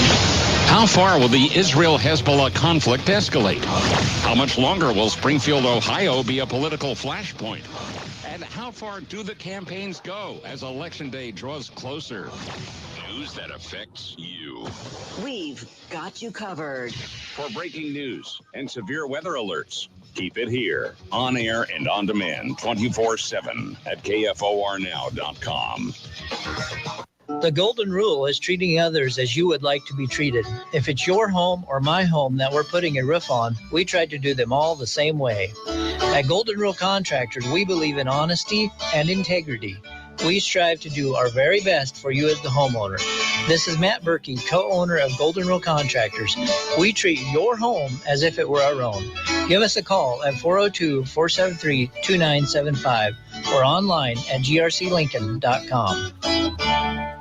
Patriot Plumbing, Heating, and Air. The folks with the stars and stripes in their trucks and patriotism in their tool belts are gearing up for Hallow Thanksmas. You know it's time to get your furnace checked when pumpkin spice permeates everything we see, we smell, and taste. Call Patriot Plumbing, Heating, and Air to schedule your $98 furnace check and get your system serviced before the rush of Hallow Thankmas finds you stuck in the cold. Call Patriot Plumbing, Heating, and Air at 464-7411. The choice of autumn-loving patriots everywhere.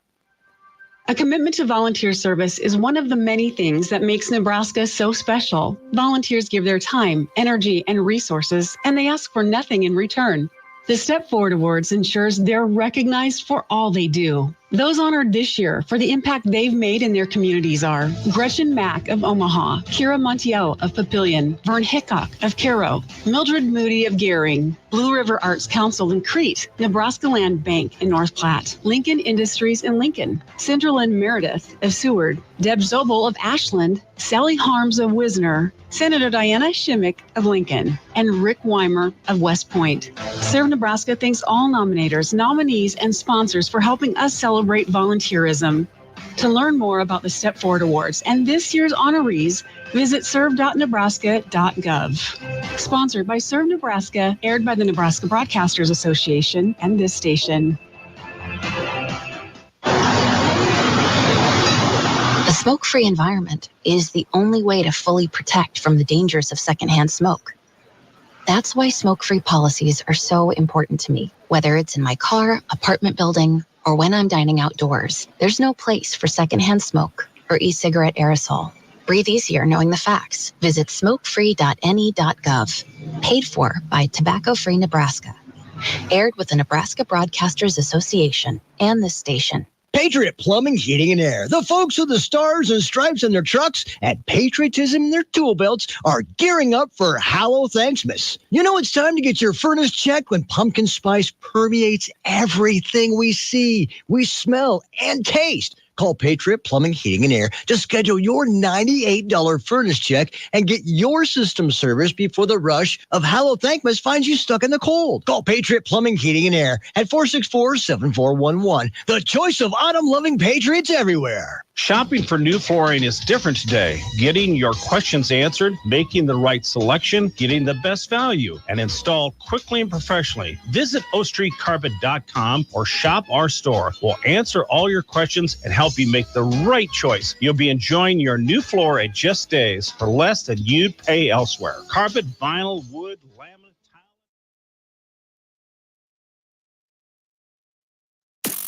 Anything goes. Anything can be said.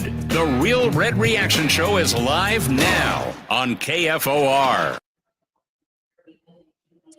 Back here at Single Barrel, Real Red Reaction powered by Slim Chickens, 84th and Old Shady, 14th and Pine Lake. Elijah Herbal, Tim Bob Kitzmiller, Jabba Chamberlain, Chris Schmidt, Bill Dolman, as Nebraska will have to regroup and turn it around. A tough one. Nebraska out-coached. We are getting screamed at for last call here as Nebraska gets off to an 0-1 start in conference. Let's hear from Matt Rule. All right, obviously tough loss. Had our chances to win. Just didn't make enough plays. Didn't play well enough defensively, and then couldn't make the plays at the end offensively to win the game in overtime. So disappointing. And something that we certainly have to learn from. So I'll take your questions. What did you think of Illinois' offensive game plan and your guys' ability to adjust to it? We came out. We predicted that they'd come out and be spread no huddle like they were. In the second half, they really for a long time it was only, I think at halftime they had 31 yards rushing. I think in the second half they ran for over 100 yards. So they just kind of did what they did last week. We didn't seem to be the more physical team. We did win the turnover battle today. The defense took the ball away twice, but couldn't get off the field. I thought we had a really hot offense there for a while, and just would have loved to have gotten them the ball a little bit more. They sat for long stretches, and then obviously penalties really hurt us on defense. I think there was 3 drives with a 15-yarder, which is unfortunate. So you got 3rd and 3 there at the 21. There's a couple different things you can do. You can try to play for 2 downs there, or you can try for the play that you guys try, or you can try then again on 4th down. You can try to do it. Why did you guys decide to do what you did? Obviously it didn't work, but what was the thinking? Yeah, it's wide open though. I mean, it's a hell of a play call by Sat, and we're just trying to throw the ball to the fullback on the flat. We were doing kind of what you said, like, hey, we're gonna throw show a run formation, throw the ball to the fullback on the flat. Dylan sees the guy. Dylan's vision is amazing. He sees, that's not really even part of the progression most times. Such a good play call that no one's open. We just don't connect on it, and it's 4th and 3 at that point. And that's a makeable field goal. I felt like we would make that field goal. It looked like when I looked at it, the laces weren't turned out. They had to kick the laces, and it just wasn't made. So, I think we took the approach. It was a long 3. Like, hey, let's throw the ball to the fullback in the flat. Just a guy popped wide open, and in a game like this, you want to win those games. I think you just hope that you come down with that play. What was the thought process behind calling all those timeouts when Illinois had the ball and they were starting to go downfield instead of letting the clock run? Because that's what the book says to do. I mean, you're going to try to call timeout so that if they do happen to score, because either way the clock's not a factor for them, right? They have you have to either stop them or they get down to the 40. They can kick a field goal from about the 40, 45-yard line with that kid. So we're just following the book, to call them the timeouts so that if they did score, we'd have a chance to go back and score again. And, they kicked the ball down and it was at the 8-yard line, so we decided to go to overtime. If had it been a little further out, maybe we would have let Dylan spin it. And Matt, a lot of these games kind of came down to a similar outcome at the end of last year. It seems like there were so many points where Turner went down and Tommy went down and Illinois bounced back. How did you see the resolve from your team tonight compared to these games last year? I thought we had good resolve last year. Tonight was disappointing. I didn't think we were. Last year, I don't feel like we got pushed around too much, and I felt like in the second half, we're playing man to man, and we're literally playing man, and guys are. The guy that have a guy man to man, they're trying to make a play, and the guy's catching the ball. Even the play they threw to the big old lineman, we're in the 94 number. We can't let that happen, right? We had them stop. So, I love our guys, and as I told them, the narrative has been, hey, they're going to win all these games. My narrative has been just go 1-0 every week, lock in. So we have a lot to learn from this game, but I'm sure our guys will bounce back. And it was a costly night. We had some big injuries. Tommy couldn't go, and then. Turner looked like he got hurt pretty severely. So, Gunner went in, so we'll have to regroup, after this little 2-day thing. What was Tommy's injury? Tommy got like a plantar fascia inflammation. You mentioned the defensive, just not being able to go off the field and the costly penalties, especially with personal fouls. How surprising was that with that performance based off what they've done? Yeah, it was. I mean, it was disappointing, and I think after last week, you'd have to say that, we really were concerned about the tackling, and the tackling showed up again. It wasn't great today. A lot of guys ripping at the ball as opposed to knocking the ball down. The penalties, I'm not going to talk about the penalty. Even at the end, we got hit out of bounds. I mean, I have to see what happened before I can comment on them. But we hurt ourselves, in a day where we needed somebody to make a play, and we made a play. Keith knocked the ball out, or I think that was Keith that knocked the ball out. We recovered it. We go down. We have a chance to win the game and end the game. Those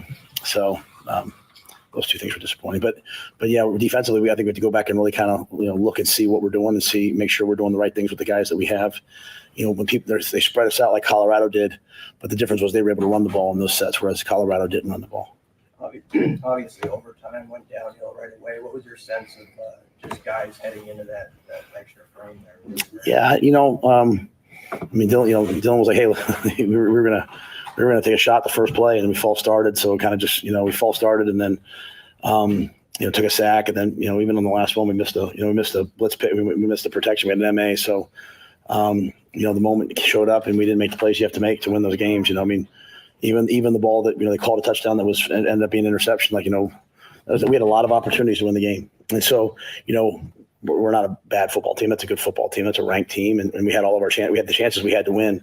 So there's some things we have to correct, and getting those moments we have to kind of go make those plays. Make those plays. I thought Sack called an excellent game. We had lots of chances, and I think defensively we have to go back and kind of look and see, hey, were we doing the right things? What do you think about Dylan's interception? I'm sorry. What do you think about Dylan's interception and just what happened on that play?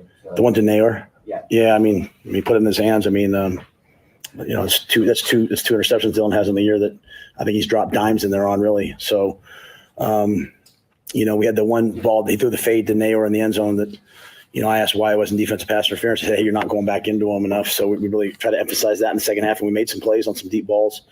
But that went down the sideline. I mean, we ran right by him, laid it out there. I thought Dylan was superb in many, many ways tonight. So we had a chance to make a play. At the end of the day, the way I look at games like this is, you're calling plays on offense, defense, and special teams, giving the guys a chance to go make a play, and they made a lot of plays tonight. Problem is Illinois made a lot of plays, and we hurt ourselves with some crucial penalties. And so that was a tough play, but we bounced back. We scored the next drive, and just kind of coming down the end, we just needed to make one more play in the fourth quarter. I know that's we've heard that a lot, right? But that's where we are. You talk about stopping the run. Do you have any concern at this point about how much you guys are running it or how well you're running it? On offense? Yeah, I don't think the offense was much of an issue. I think they were loading up the box. They couldn't. I didn't feel like they could cover us, and so I think really the issue was, again, kind of like last week, we didn't get the ball. So even on that last drive, we were kind of pounding it away, and then just unfortunately didn't hit on that last play. But yeah, I mean, I think the way Illinois plays, they put everyone in the box. When we did run the ball, I thought we were efficient. There'll be games where people will start to play a little different against our guys, and we'll be able to probably run the ball a little bit better, a little bit more. But I thought Sat opened it up, and we, even on that drive, we threw the deep ball to Nayor, and then the throw back to Tommy. I thought we had a lot of plays in the bank tonight. Coach, what's your assessment of the place kicking in the special teams game? You guys had an opportunity to go up, of course, John. Did you get Yeah, unfortunately, we didn't make that play. We didn't make a play really on special teams that tilted the game for us. I think really two plays. The punt, that unfortunately we kicked across the field, and so they got a big return. They got a return. They made like one or two first downs. Then we had the penalty, right, which put the ball down in the red zone, and they scored. So, really our kicking game is just is not where we need it to be. Tristan was unavailable tonight. Johnny went in there, made some extra points, made the early field goal. Unfortunately, we didn't make the field goal when it counted. All right. Thanks, guys.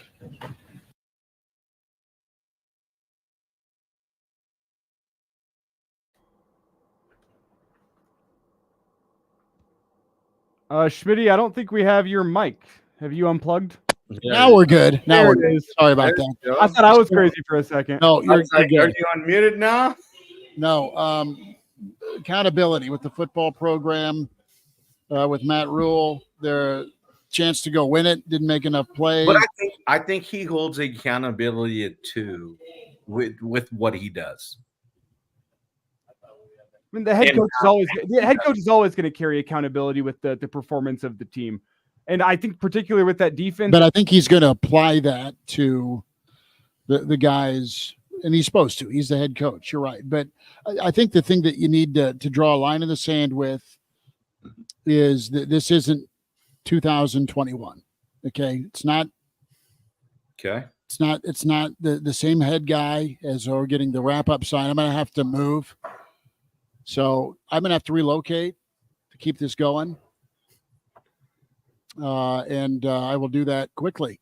All right. Tim, what do you think about that? Well, again, I don't think it's the same coaching staff. I think there is a better structure. I think you said it, and you and I both know that the coaches can't go play the game, right? Yes, players have to go play. Players have to make plays. The old coach I played for said one time, any man who will put his livelihood and the fate of his family in the hands of 18 to 20-year-old kids is a fool bound for disappointment. So, I mean, that is the life of a coach. You're trying to get kids to play to a level and a standard that is, at this point, almost professional, right? I mean, we're talking about, a standard and an accountability that the whole weight of the state is on. So let's say, the kids came up short tonight. I was just standing there when we took that break. I was thinking, and that's okay. That's okay. We're a couple of plays away from saying, "What a gritty win!" Right? So that's okay. And Tim, I agree with you. That's okay. Like sometimes you fall short. Like shit happens. Excuse me. Yeah. Sorry, Elijah. Dang it. My bad. Yeah, Java. That's two. I hate to do this, but that's curtains. I'm sorry. Sorry. Jabba, it's nice having you tonight. I apologize. I got to do it. That's standard protocol. We appreciate having you on, but that's curtains for you. I'm sorry. So it's Tim, Bob, and I carrying you through the Real Red Reaction Show here as we wait for Schmitty to relocate. We say goodnight to Jabba Chamberlain. We appreciate having you on, Jabba, and we will talk to you next time. Thank you so much. As the Real Red Reaction Show rolls forward here on KFOR. As a reminder, if you're up late and you want something to do, give us a call. Call the show 402-489-1240, and we'll get you on the air. We'll get your thoughts rocking as we continue our reaction. The thing is, Tim, Bob, whenever you look at this game, I keep on coming back to the fact that it's the same story.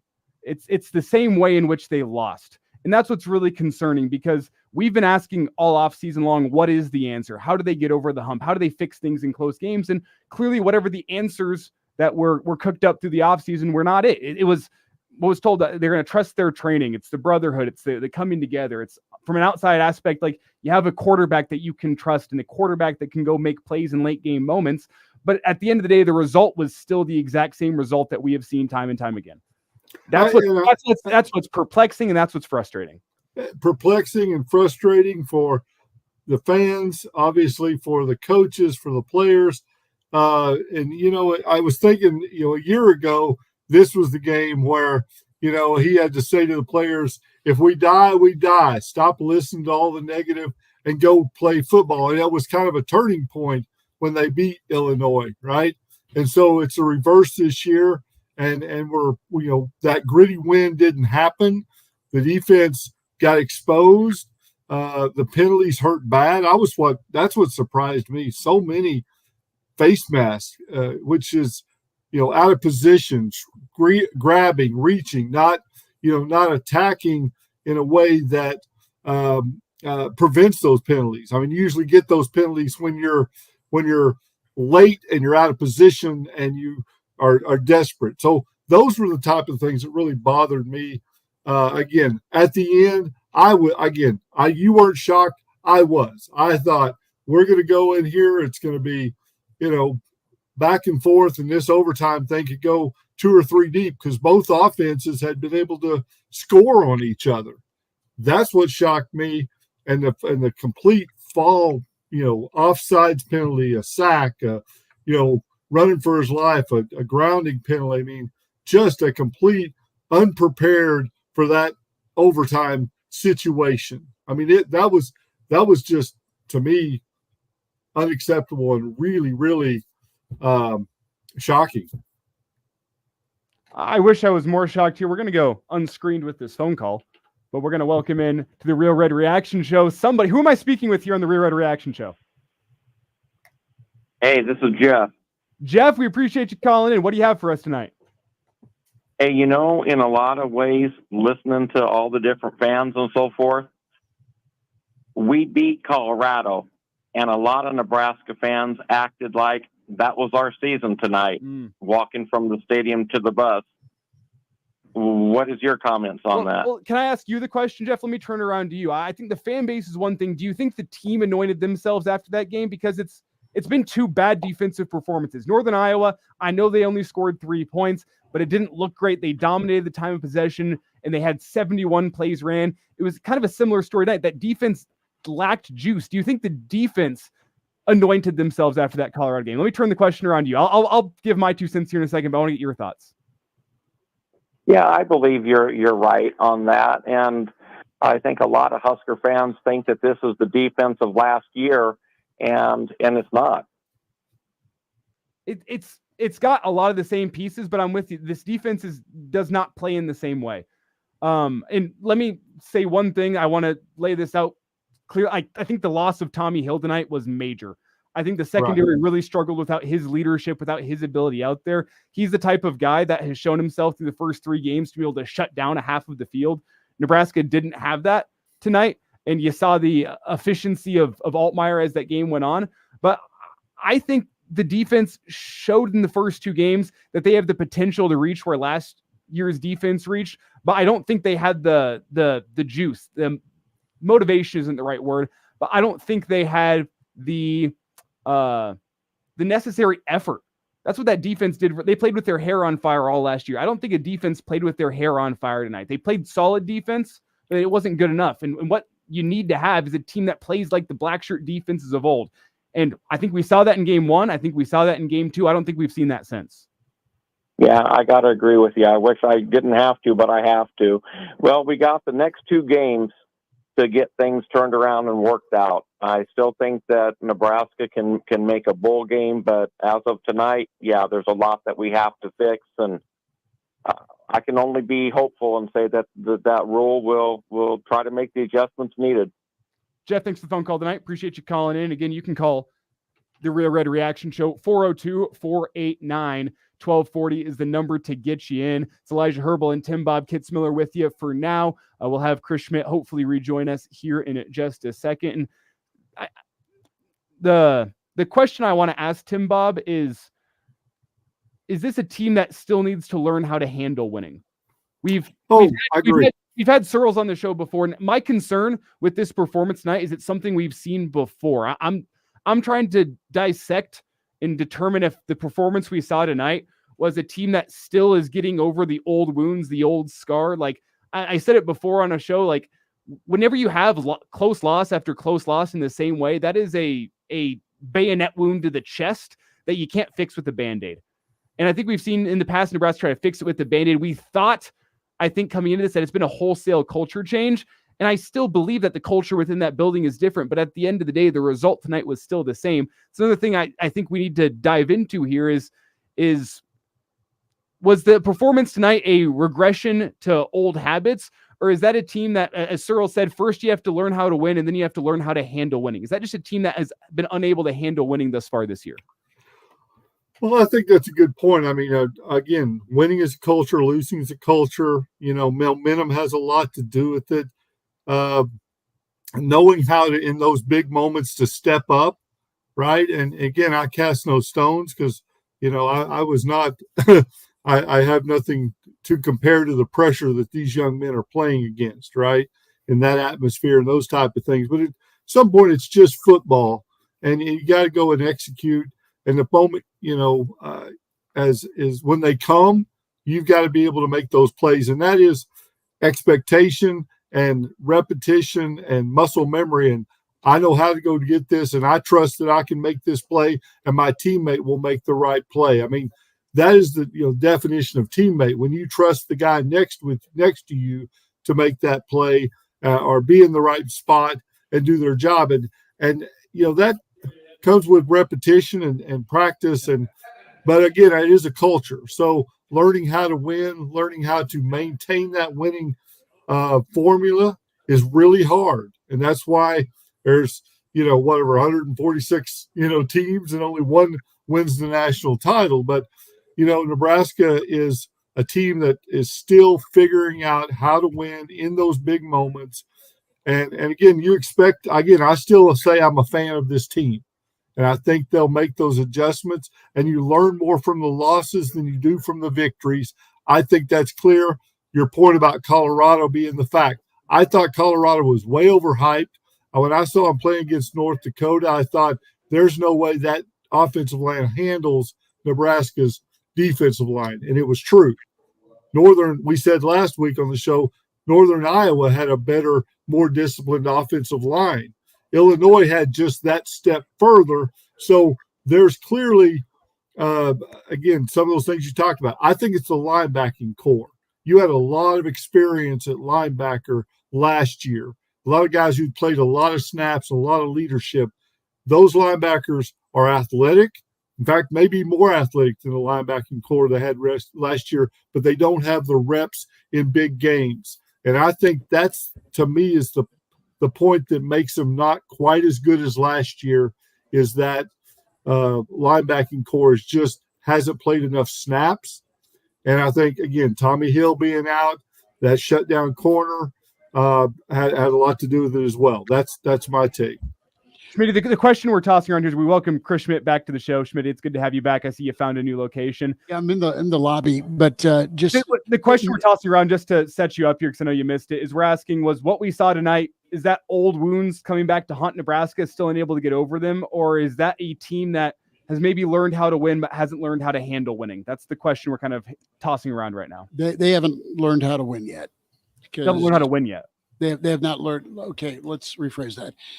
They are in a position here to win some of the games. We thought the Colorado game would serve them well tonight, right? And it's not like they got blown out. It's not like they got dominated or embarrassed, but they weren't as good as a lot of us, or Vegas for that matter, thought they were, right? You're favored, you're at home, you're ranked, you're higher ranked.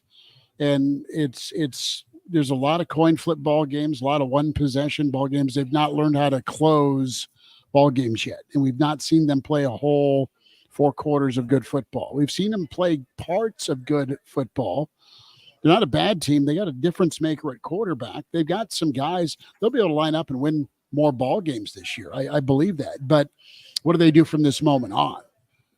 Do they spiral and cycle? Oh, here we go again. Or do they get pissed off and move on from it and then be better, be different? Now, it's a new year. It's a new team, even with a lot of the faces back, a lot of graybeards back. You have 9 of 11 starters returning on this defense that was, top 20 nationally. They have not played like it. And Rule nailed it. Listen, they played a team that spread us out in Colorado, but didn't try and run on us or couldn't run it on us. And I'm saying us as in Rule saying us. But they're going to see more teams that have the ability to throw the football and run the football. Nebraska was unsuccessful in making Illinois one-dimensional. He didn't ever stop the run, or at least Illinois didn't punt on the run game. They just stayed with it. So Nebraska's got to get better defensively. They got to look in the mirror. The difference this year that can give you some hope is you've got an offense. You've got an offense that cannot be a detriment to you. Defense has got to play better football. They have not played good football the last 2 weeks against physical offensive lines. Is that a thing?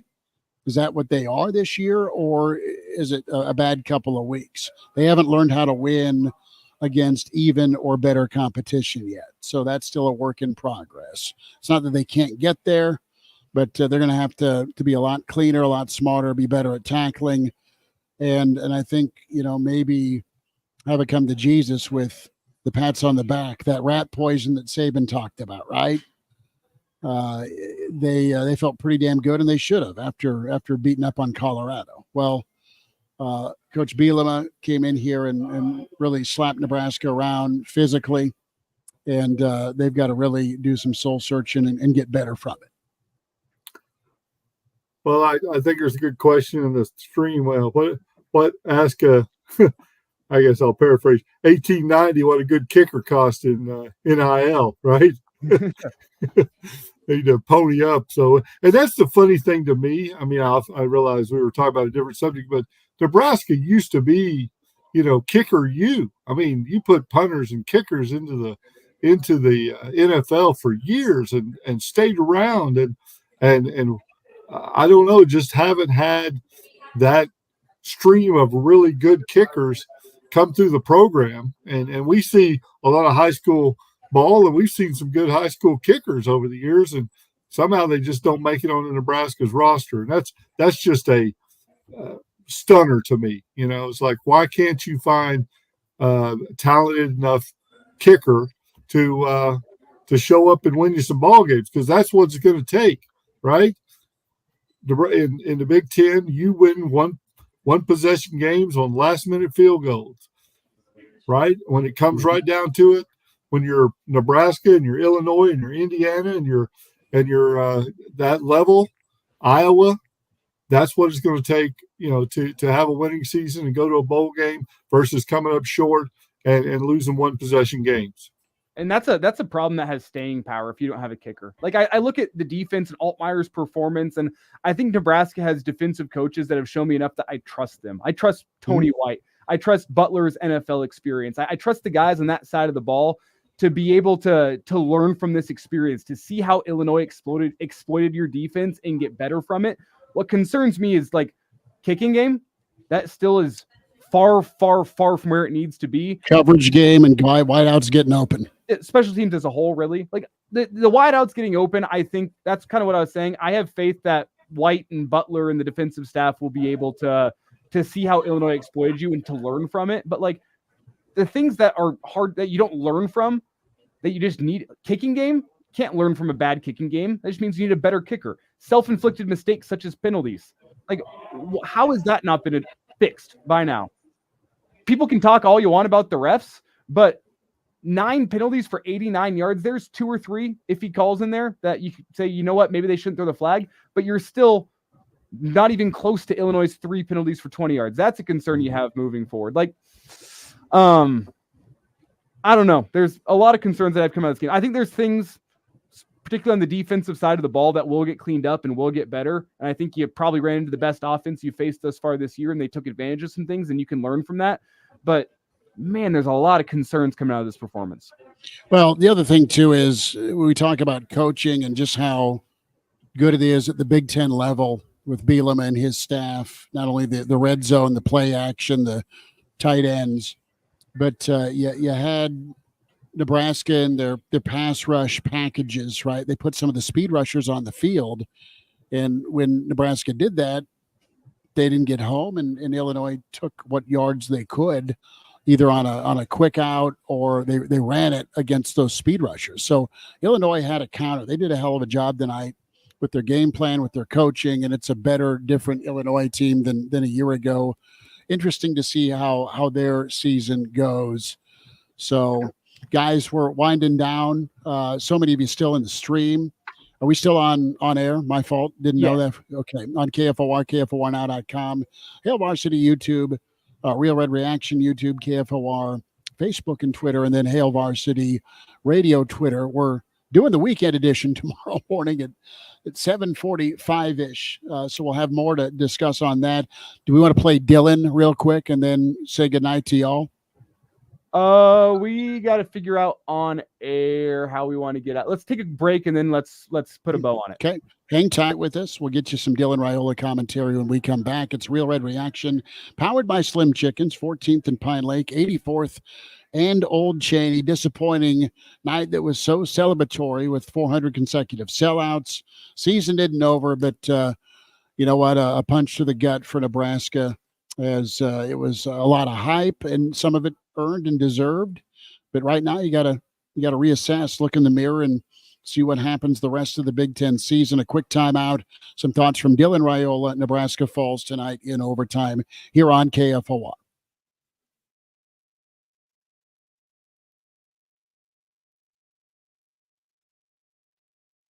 Nothing like live music. It has the ability to motivate, inspire, and enhance a moment, a night, and a lifetime like nothing else. Treat yourself to a live music escape or give someone you love the gift of a concert experience. Check out the complete lineup of upcoming shows at PinnacleBankArena.com and review the list of acts scheduled to perform outdoors this season at PinewoodBowlTheater.com. Behold the joy of live music and immerse yourself in spectacular sights and sounds at Pinnacle Bank Arena or Pinewood Bowl. When you want a brand new kitchen, there's nothing to it. There's a brand new way to do it. 3-day kitchen and bath. Maureen talks about her experience using 3-day kitchen and bath. I had for years been dreaming how I wanted my kitchen down to every detail. When 3-day kitchen and bath came, they were thrilled to death that I knew exactly what I wanted. They came back with a drawing and it was perfect. It was exactly what I wanted. They came in, they did their thing, and it turned out as perfect as I imagined it. The quality of it is beautiful. It's amazing. It is beautiful. They were efficient. They were trustworthy. The recommendations were unquestionable, and they were going to do exactly what I wanted. I had a lovely experience. Start your remodel today by visiting 3daykitchen.com. At 3-day kitchen and bath. For all your remodeling needs, call Good Guy Construction at 435-3355. If you want to make new floor shopping easier, come to O Street Carpet. Hi, I'm Steve Carper. Our flooring professionals can help you choose the best flooring for you, your family, and your budget. We eliminate the confusion.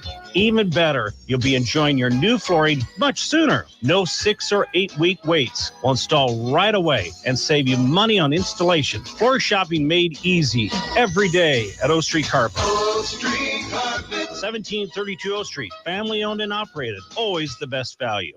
Drinking and driving causes serious harm to friends, family members, and loved ones. In 2021, 65 people were killed in Nebraska by a car crash involving a drunk driver. Do not drink and drive. By drinking less, you can still be here for your loved ones. If you or a loved one is looking for help, find a treatment facility near you at findtreatment.gov. For immediate support, call, text, or chat 988. Brought to you by Nebraska DHHS in partnership with SAMHSA. Does it seem like your clothes dryer doesn't dry like it used to? It may not be your dryer. It may be your dryer vent. When the vent becomes obstructed, it drastically reduces the efficiency of your dryer. Even worse, it can be a fire hazard. Here's the simple solution. Call Bryant. Bryant will thoroughly clean the vent and show you the before and after results. Call 467-1111. Keep your dryer operating efficiently and your home safe. Bryant Air Conditioning, Heating, Electrical, and Plumbing. We do whatever it takes. My bathroom was looking tired. The sparkle was gone. I wanted to update it, but I didn't want to spend a fortune and turn my home into a construction site, so I needed some guidance. My friend told me to go to Handyman. You've got your very own Handyman to help remodel your home. I couldn't believe all the mirrors, lights, and accessories they had on display in their showroom. Man, was it handy being able to walk through the showroom with the help of the Handyman staff. Make your bathroom the best reflection of you. Contrary to popular belief, it doesn't always take a wrecking ball to update your ugly bathroom. Replace your bathroom light bar, mirror, faucet, and towel bars without breaking the bank or the walls. Come in and see what's trending at Handyman.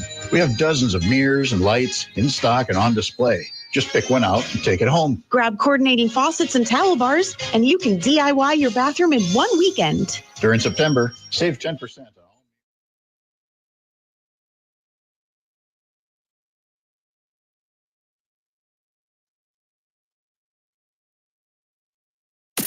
Get your thoughts on now. The Real Red Reaction Show is unfiltered at KFOR. One final time here with Real Red Reaction, powered by Slim Chickens, 14th and Pine Lake, 84th and Highway 2. Get some wings. You might make you feel better tomorrow. If you're a big Red fan, I'll some final thoughts. We'll be back tomorrow morning for the weekend edition of Hail Varsity at 7:45. We'll be back at it. Then the Average Joe Pod at 10:30 Sunday. Thanks to Java for popping in. Big thanks to Bill Dolman for coming in. Jim Bob off to bed. Appreciate him. Elijah, let's talk panic level, as right now a lot of folks are ticked off, and there was some hope, man. There was some real hope that this could have been a magical season, and I'm here to say it can still be a good season. It's not written in ink yet, and this isn't again to pump sunshine. That being said, you had an opportunity. You had a chance to go win a ball game. You didn't do it. Does that continue to linger, or is this the final lesson for this football team? There's going to be a lot of tight ball games, tough ball games. Do they get better from this moment or not? I need to see him go win one of these. We both need to see that. So my panic level right now is on a scale of 5 being, oh no, sell stock, 1, keep buying stock, or I probably got them reversed. I'd be concerned the last 2 weeks with your run defense and the physicality portion of it. What alleviates some of that concern is the quarterback can keep getting better, but can Nebraska just hunker down and be a tougher football team? And they'll have a chance to get ready to be that with the rest of the Big Ten slate. So they can recover from this, but you can't have any more relapses is the best way to put it. So my concern level right now is probably at a 3, 5 being, oh no, 3 right now. It's right in the middle right there. They need to go win a ball game. They need to go win the next 2 before the bye week and show they're a better football team when they go to Columbus. Not expecting a win there, but come November, you can't have a repeat of last November if we're talking progress.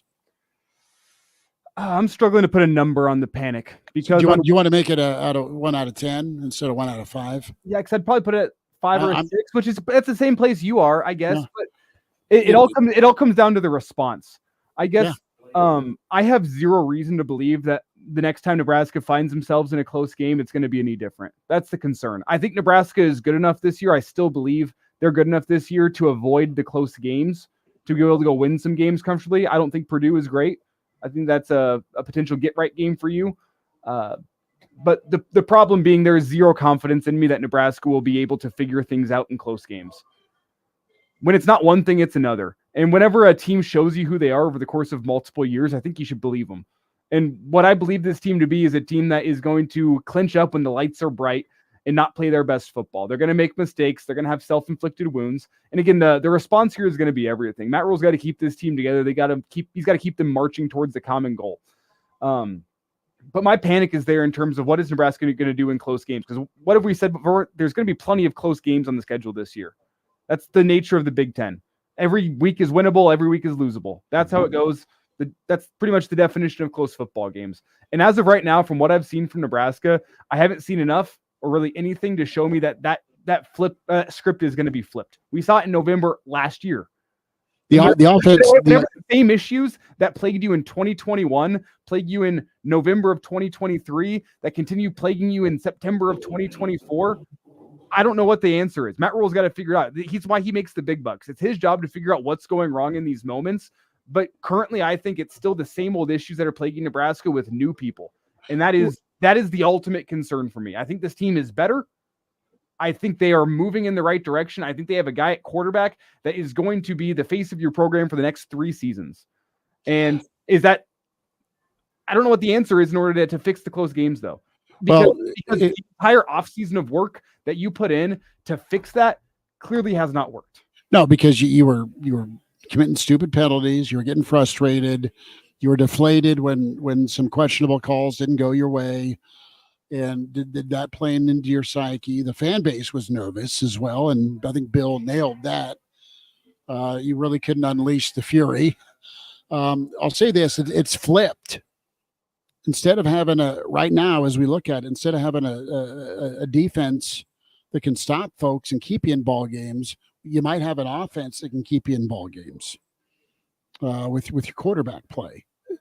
And the defense is what needs to step their ball game up. at least based on the last 2 weeks. Now, they were lights out, incredible against Colorado, but again, that was your watermark was CU, and they may be a 6-6 football team. We'll see what Illinois ends up being, but hey, football was well played. They did a hell of a job coaching tonight, and Nebraska was not good enough. They know it. Had a chance to win it, and didn't get it done. And then, quite honestly, couple of takeaways that the defense had where they weren't awful, but they weren't what they need to be tackling wise. They weren't what they need to be stopping the run, and they got to figure out if they can be a defense that can get after the passer and stop the run. Once they get back to being that with what they have on offense, that's two phases. Special teams is a whole nother discussion because you had two big kickoff returns and you missed a field goal. Not good enough. And your punt coverage wasn't what it needs to be. This team is still talented enough, in my book, to be 6-1 whenever you head to Columbus.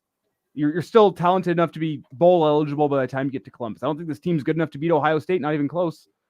The question to me is, are they good enough? Are they good enough to go win on the road next week after a debilitating, soul-crushing loss with all the pats on the back, the hype, the national exposure, the flavor of the month in September? Do they respond? You were right about that. It's all about response here. It's all about response. Can you use this as an opportunity to get better? Mm-hmm. That's the question to me. If you don't get mad, you get even, Elijah. I'll repeat what I said. I think this team's good enough to be 6-1 when you head to Columbus. But man, if you have 4 one-possession ball games, I think you're also. Oh wait, let's do some quick math. That's 4 games in. You have 3 games before you get to Columbus. If you're still playing 3 close games, I think this team is also bad enough that they could lose all 3 of those games. Well, we don't really. The next 3 games tell the story of this season. Well, I mean, what if your defense doesn't get any better? What the hell is Indiana going to do to you? I mean, so I don't know. That'll do it for us. So appreciate y'all. Real Red Reaction, powered by Slim Chickens. Go ahead. Best way to put it. A lot of questions about this Husker football team coming out of this one. You got a week to improve and 3 weeks to answer some of those questions. You do. We'll be ready for it. Join us tomorrow morning on the weekend edition of Hail Varsity Radio, 7:45-ish. So pour a Bloody Mary and stream us, Hail Varsity YouTube or Hail Varsity Twitter at HVarsity Radio. Appreciate you all joining us here with Real Red Reaction, powered by Slim Chickens, 14th and Pine Lake, 84th and Old Shady. And don't forget the live Average Joe Sports Show. Back at you 10:30 with a live show on Sunday morning. Have a good rest of your night, and we'll talk to you again here in a few short hours. Stay safe, Husker Nation.